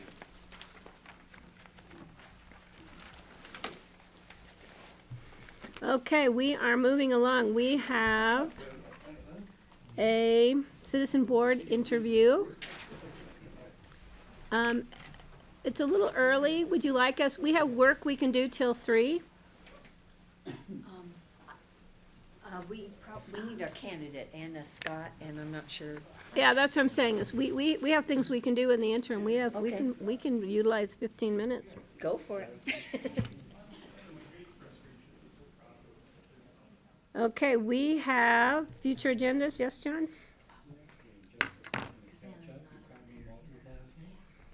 As always, you go? I'm ready. Okay, go. We gotta set go.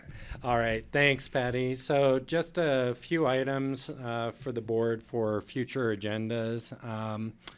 Sam Landercasper from our Human Services Department will attend your April 5th meeting. During open discussion, we do have a grant opportunity that kind of didn't match up with our hearing process. So he will provide a draft of a letter of support for a grant that we're hoping the board will sign on to ahead of that open discussion. Is working on that now. So we'll get that added for April 5th.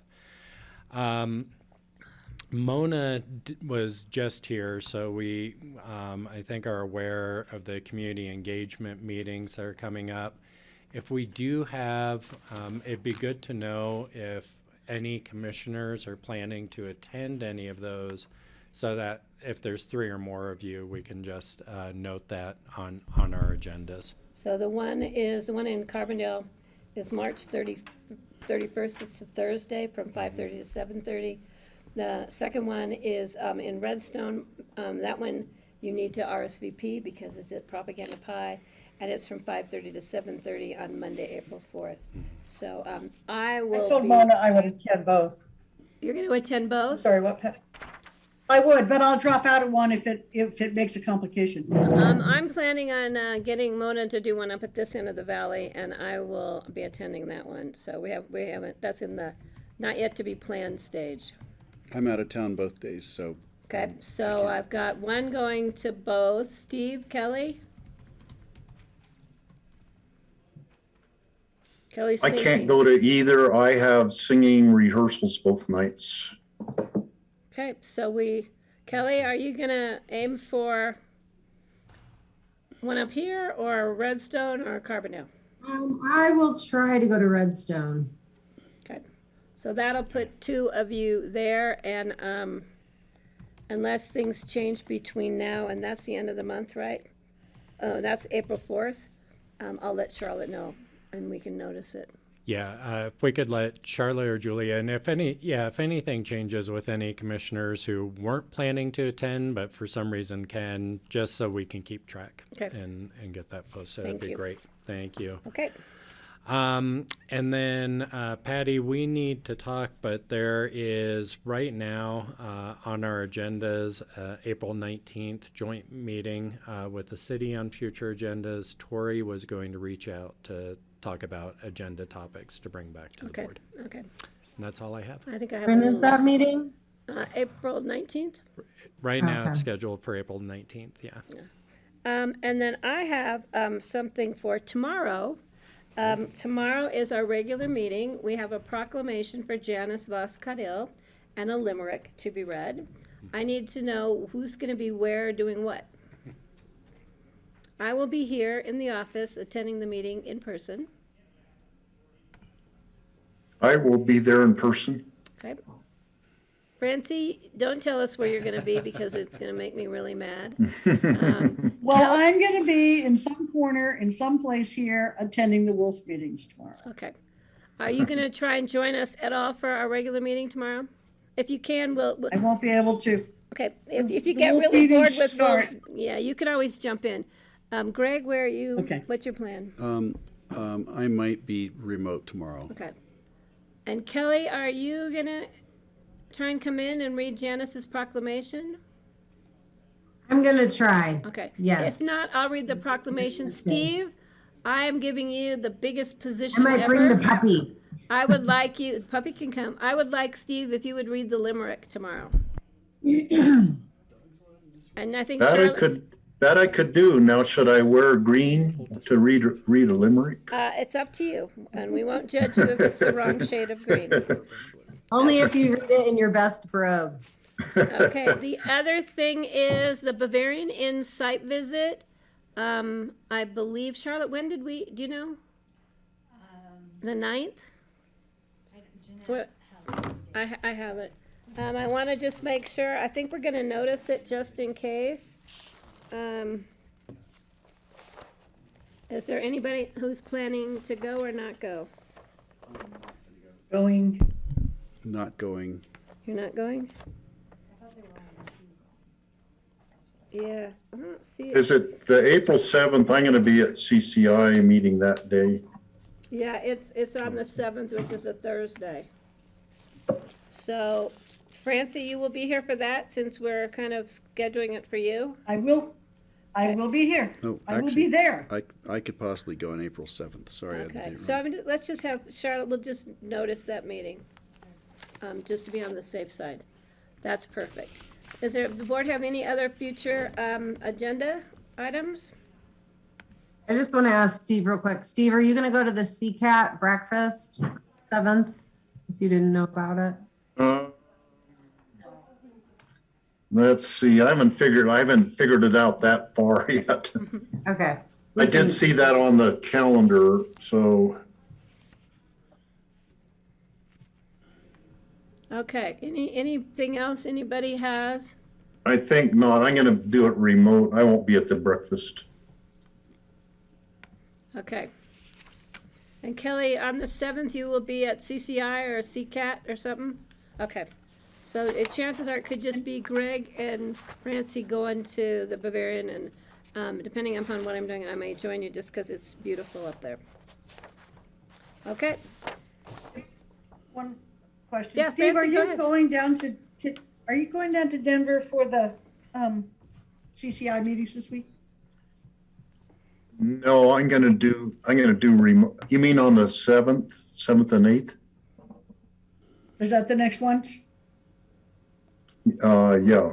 So no, I'm gonna do that remotely.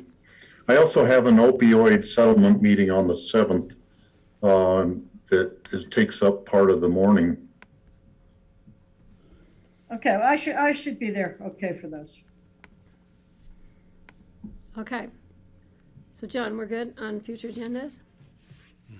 So do we want to do some open discussion, or did we kind of cover that?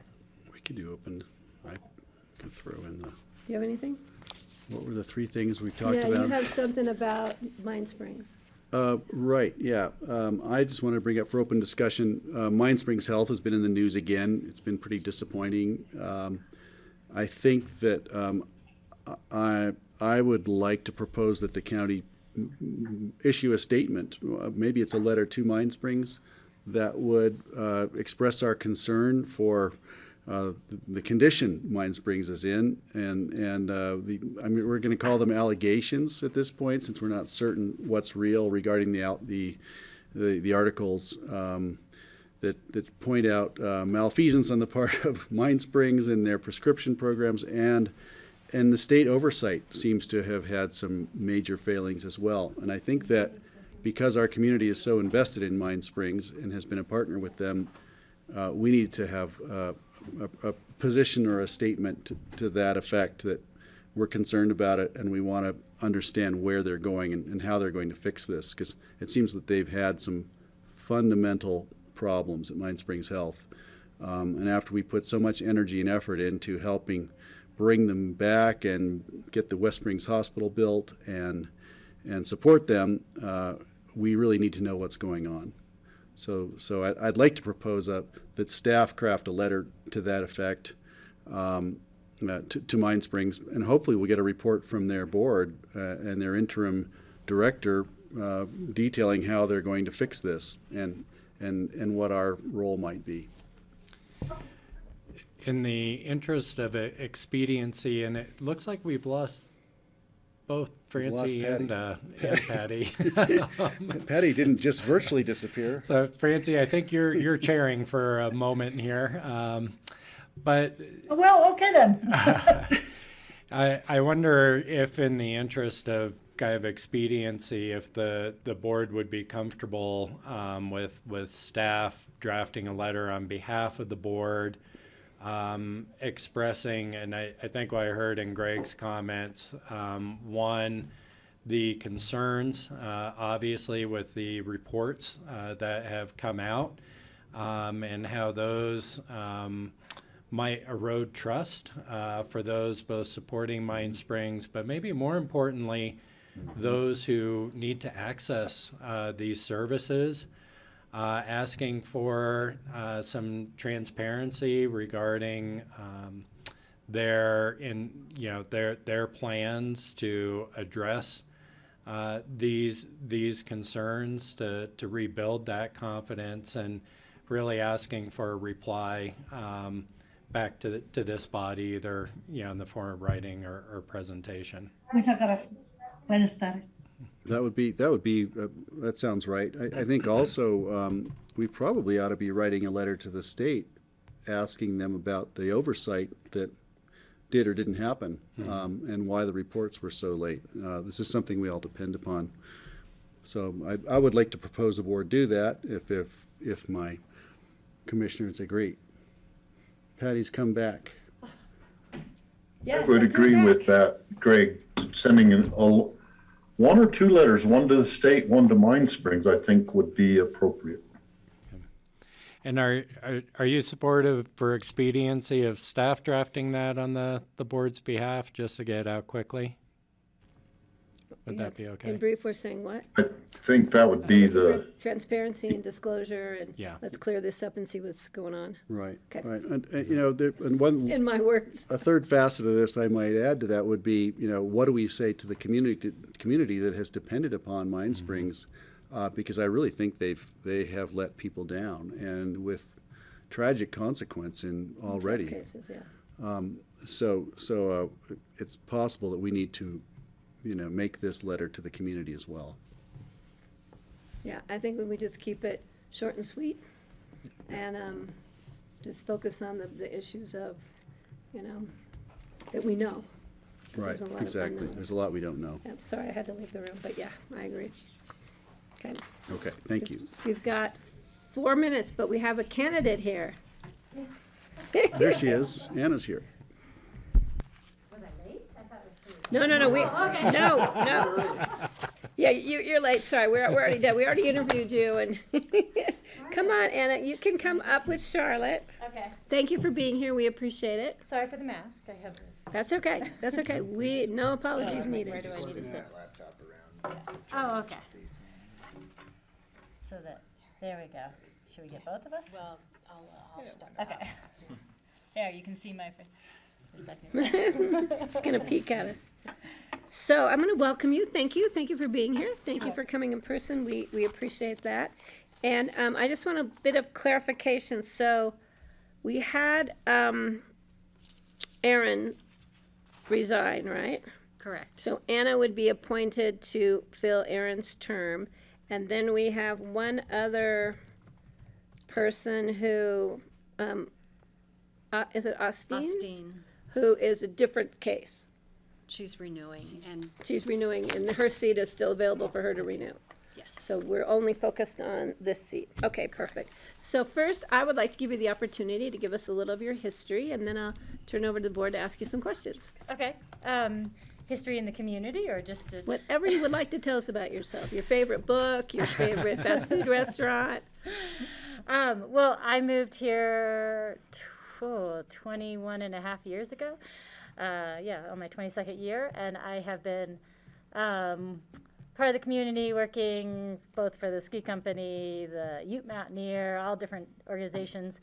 Aspen Historical Society, I'm the archivist there, and have been working there since 2005. And my passion and my background is archaeology, geology, gardening. I actually help manage the community garden here in Aspen, and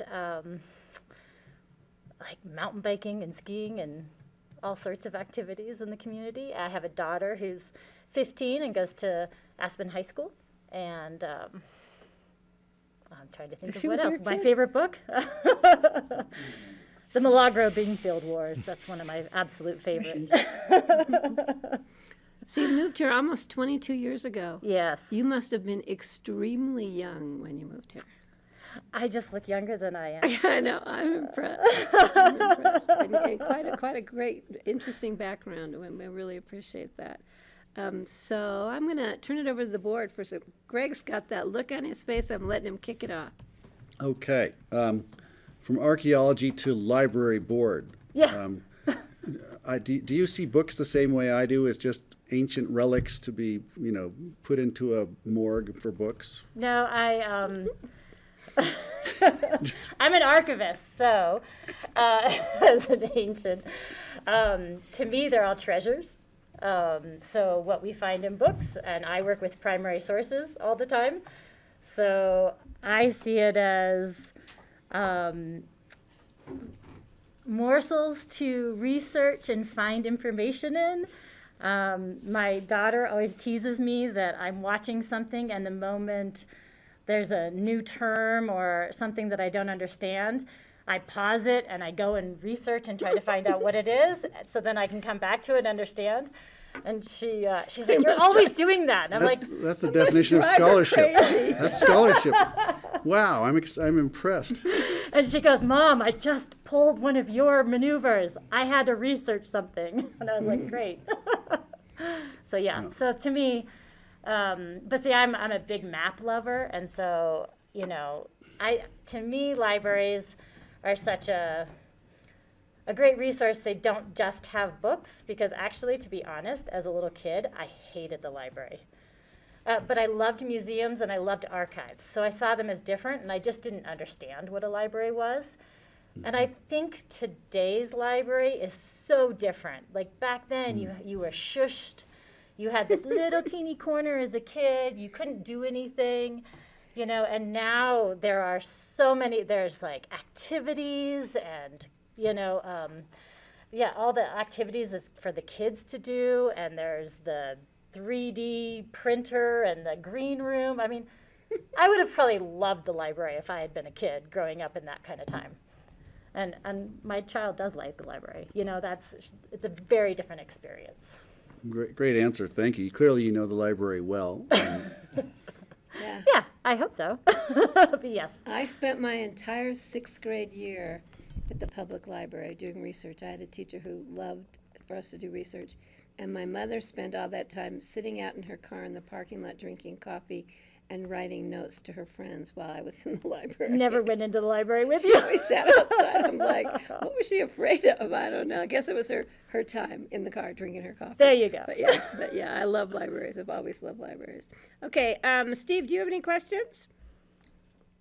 Well, I'm going to ask a question I have asked another applicant to the library board, either in Basalt or Aspen. I don't remember which one, but I have such great memories of my exposure to books when I was young and my first exposures to libraries. And could you describe your experience as a young child when you got exposed to books, and what are your earliest memories from libraries? Well, that's a complicated one. So I had a reading problem as a kid. I have wandering eyes. So to me, reading was really frustrating when I was young, but we lived right around the library. So it's very interesting for me. Early childhood was actually frustrating, but I hit 4th grade and something clicked in my brain. And I started enjoying reading. And in 5th grade, our teacher read to us the Earth-Sea trilogy. Do you guys remember that? The Earth-Sea trilogy. Anyway, life-changing. To me, having them read to me and listening to the story, and it was at my school and stuff. It's really that point on is when I actually started enjoying reading and understood what the library meant. Before that, it didn't click. So anyway, those are kind of really, like, when I think about reading, that's the time period that clicks for me. Great question. My son's was the Tao of Pooh. The Tao of Pooh, I love that. So I think the important thing to me is you have had positive experiences with the libraries and with books, and you have a positive attitude going on to the library board. We would want somebody who's positive and not like down on what libraries are and what they're doing, and that's a critical factor in your appointment to the library board. So for me, part of what I do and what I've worked with just in a professional manner is working with helping with the newspapers to get those online. To me, I'm all about access and making things really easy to get to so that you can hit or connect with as many people as possible. So that's actually the part that I love about our library as well, is that we have a huge way of providing access to library materials, whether or not it's digital, like audio, or reading it digitally, or accessing newspapers and everything. You don't actually have to always physically be in the library, but you still have to be part of the library. To me, that's where we get people, because people think of libraries as just dusty books. And libraries today are not that. And that's what makes me excited about the library. Do you have any overdue book finds you want to tell us about? I Full don't, disclosure. but I will tell you that because of my daughter's library card, we just started checking out through hers, and I found out that I had been expunged from the record, and I had to get a new library card. Like I think as soon as the library reopened. At one point after the pandemic, I had to go in because I couldn't access anything.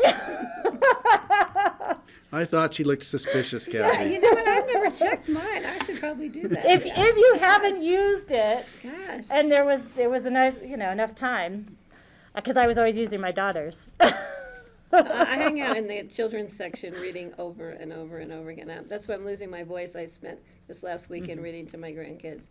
Animated reading. 'Cause they Yes. want animation and it got to my voice. But And I've been okay. reading to my child since the get-go. So I do have another question for staff.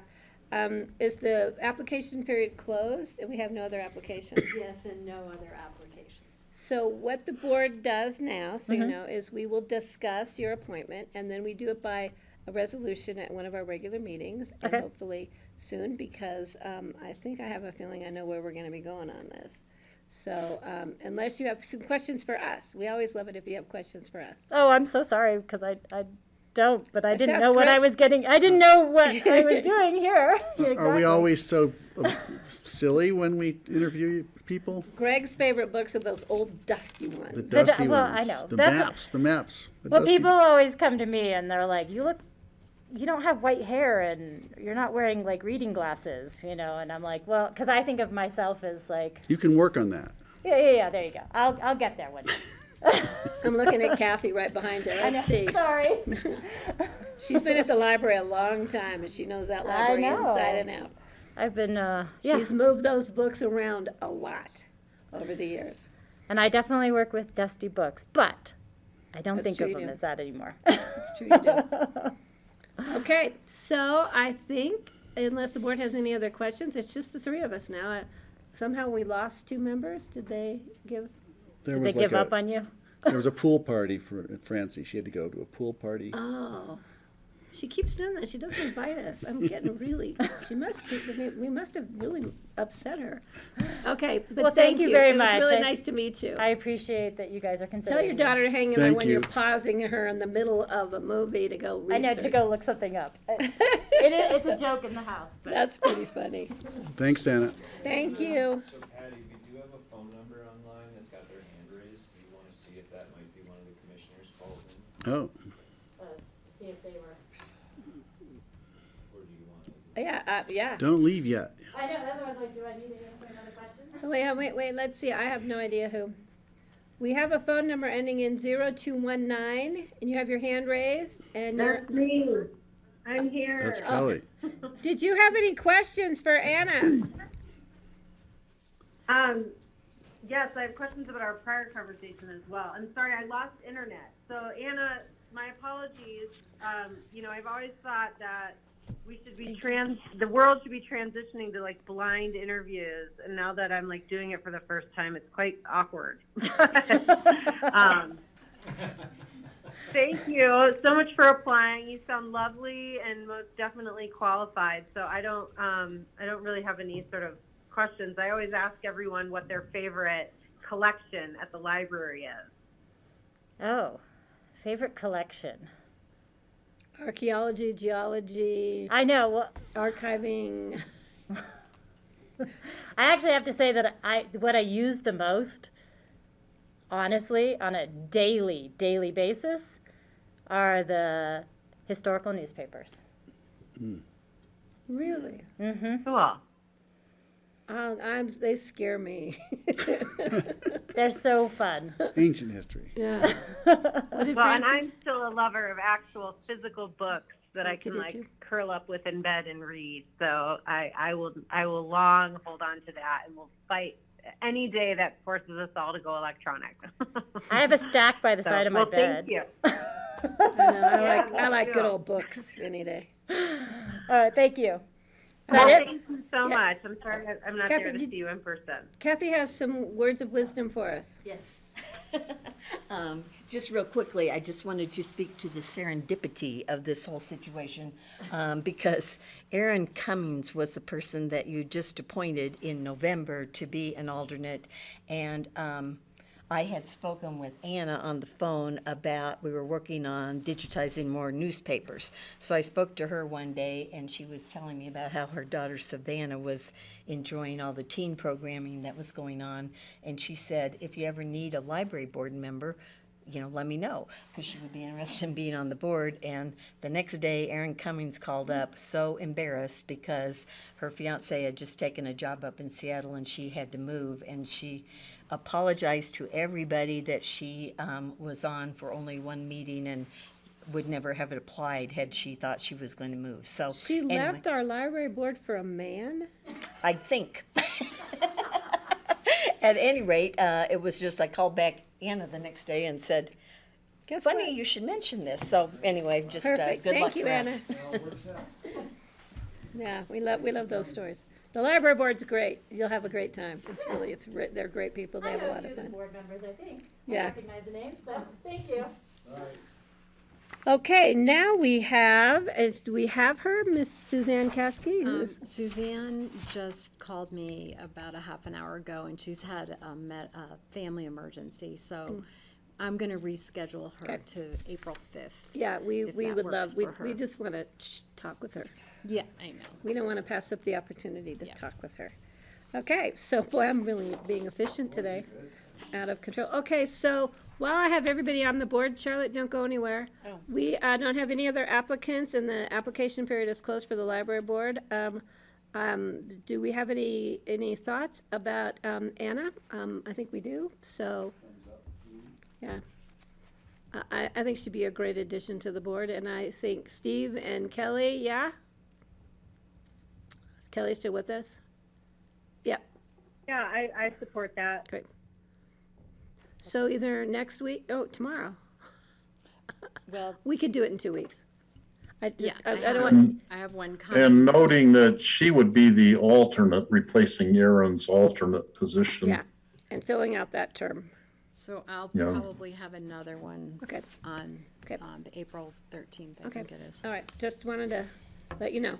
And We then are- I know that Basalt Library Board was a topic that I put a note for John. So Steve and Francie are the commissioners that are part of that board. If they want to interview and be a part of that interview process, there is one applicant for Pitkin County, and she is out of town right now. So applications won't happen until after May 1st. So I will keep communicating with Francie and Steve on Okay, great, thanks for keeping when us in those the interviews are, and then, of course, the board will have to ratify the appointment. Okay, thank you, appreciate Thank you. that. Wait a minute, where's the rest of our agenda? I do think, I think you are flying right through. I do think Kelly, when she lost internet, had wanted to go back to the open discussion about the Okay. letter, I believe. Kelly, did you want to give us some comments about Mine Springs or any other open discussion item? Yeah, thanks. I guess I'm just wondering with regards to Mine Springs, have we analyzed how well they've met our RFP criteria? Is there anything there that would be helpful for us to talk about as we consider sort of calling out these concerns?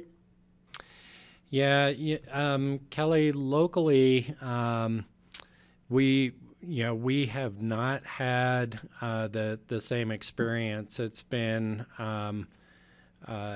positive in terms of meeting our RFP requirements. We have had challenges, ongoing challenges, with some of the data reporting and such, that we have regular conversations about, but it really, there seems to be a lot of discrepancy between how different counties are experiencing services, and then of course the concerning article that we're going to seek more clarity on regarding shared services like through the hospital. So right now it seems to really be focused on broader system versus what we've been able to manage locally.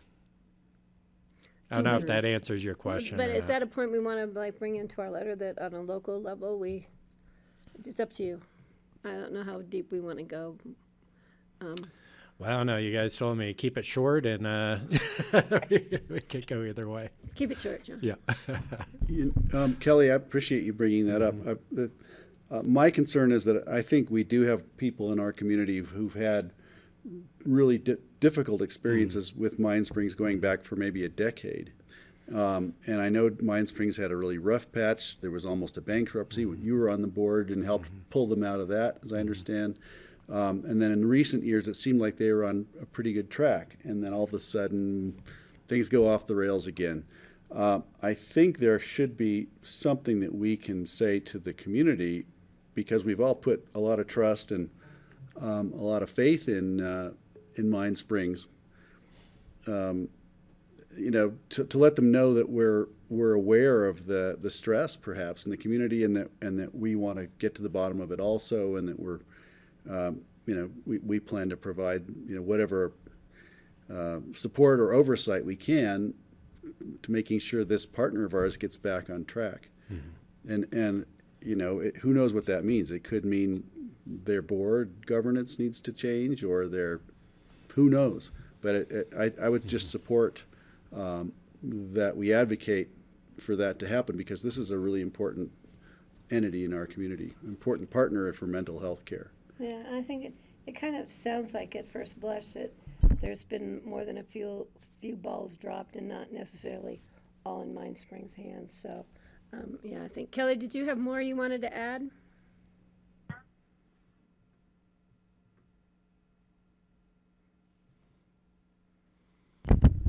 Kelly, you just muted yourself.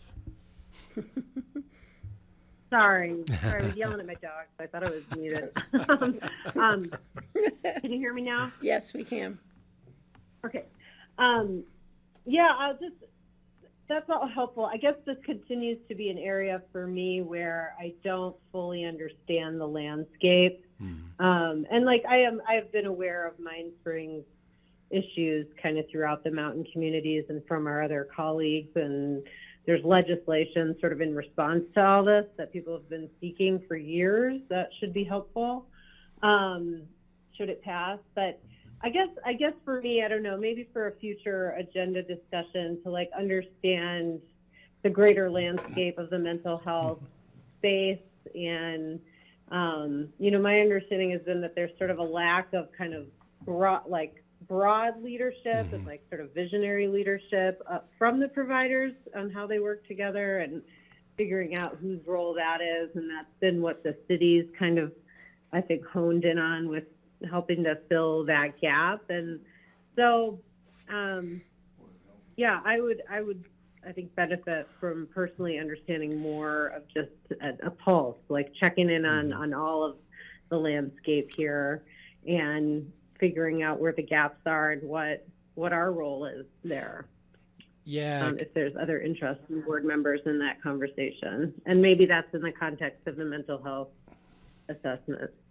Yeah, that's what I was just going to say. I think in April, Kelly, we'll be bringing back the mental health needs assessment and kind of the start of that next RFP process. And you're exactly right. And there are definitely still gaps. And I think there's particularly, you're going to see concerns around, the case management, the coordination of care pieces that are still not there in our system. And so that was beyond the scope of that original RFP. So I was responding to the original contract, and I did not mean to say that there aren't still a lot of, frankly, gaps and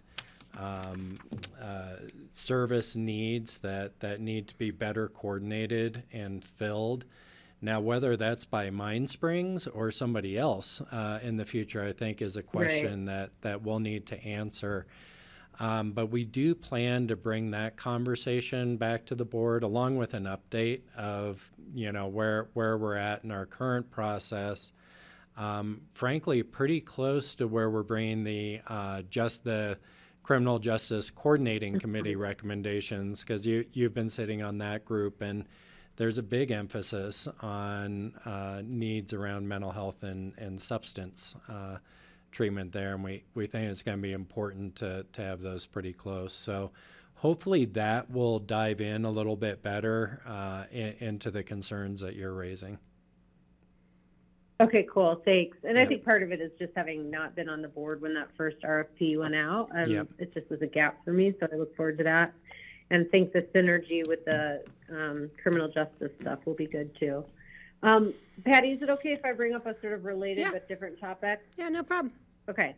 I wanted to sort of check in, and John, I don't know if you have any info on this, but I've been hearing that Triad just has fewer providers.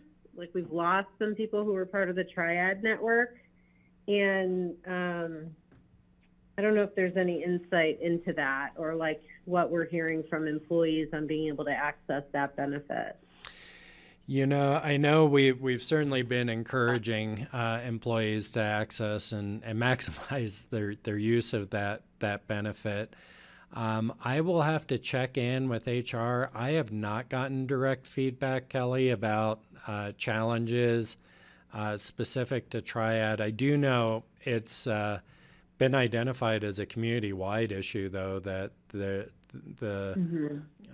just resources and the demand for services is exceeding our resources in the community. But I will have to do a check-in and see if we've had any employee-specific that I haven't heard about. The demand for resources, I mean, that was an issue before COVID. I mean, not the demand, but the ability to fill those needs. And now it's kind of out of control. But that'd be well. Good and information. I've heard a little bit that some providers can obviously make more on their own billing structure than what Triad covers, and but if we're I just would like to understand that better, if we need to shore that up more, or if that, again, is part of the larger conversation. But, if employees are not able to identify providers because they're dropping out of the program, we may need to figure out a way to incentivize providers to stay with it. I'm shooting an email to HR now to get an update. Okay. All right. Thank you. Anything else, Kelly? No, thank you. Okay. Steve, did you have any open discussion? No, Patty, I don't. Okay. And Greg, anything else? John? Andrew, do you have any open discussion for us? All right. Thank you, guys. Tomorrow noon, and we'll figure out, Kelly, if you're here, you can read the proclamation. If not, I'll take it over. But Steve, I want you to rehearse that limerick. You don't have to memorize it, but I want some animation. Okay? All right. Thanks, guys. Thanks, Grassroots. Thank you, John and Andrew and Greg, for being here. All right. Tomorrow noontime.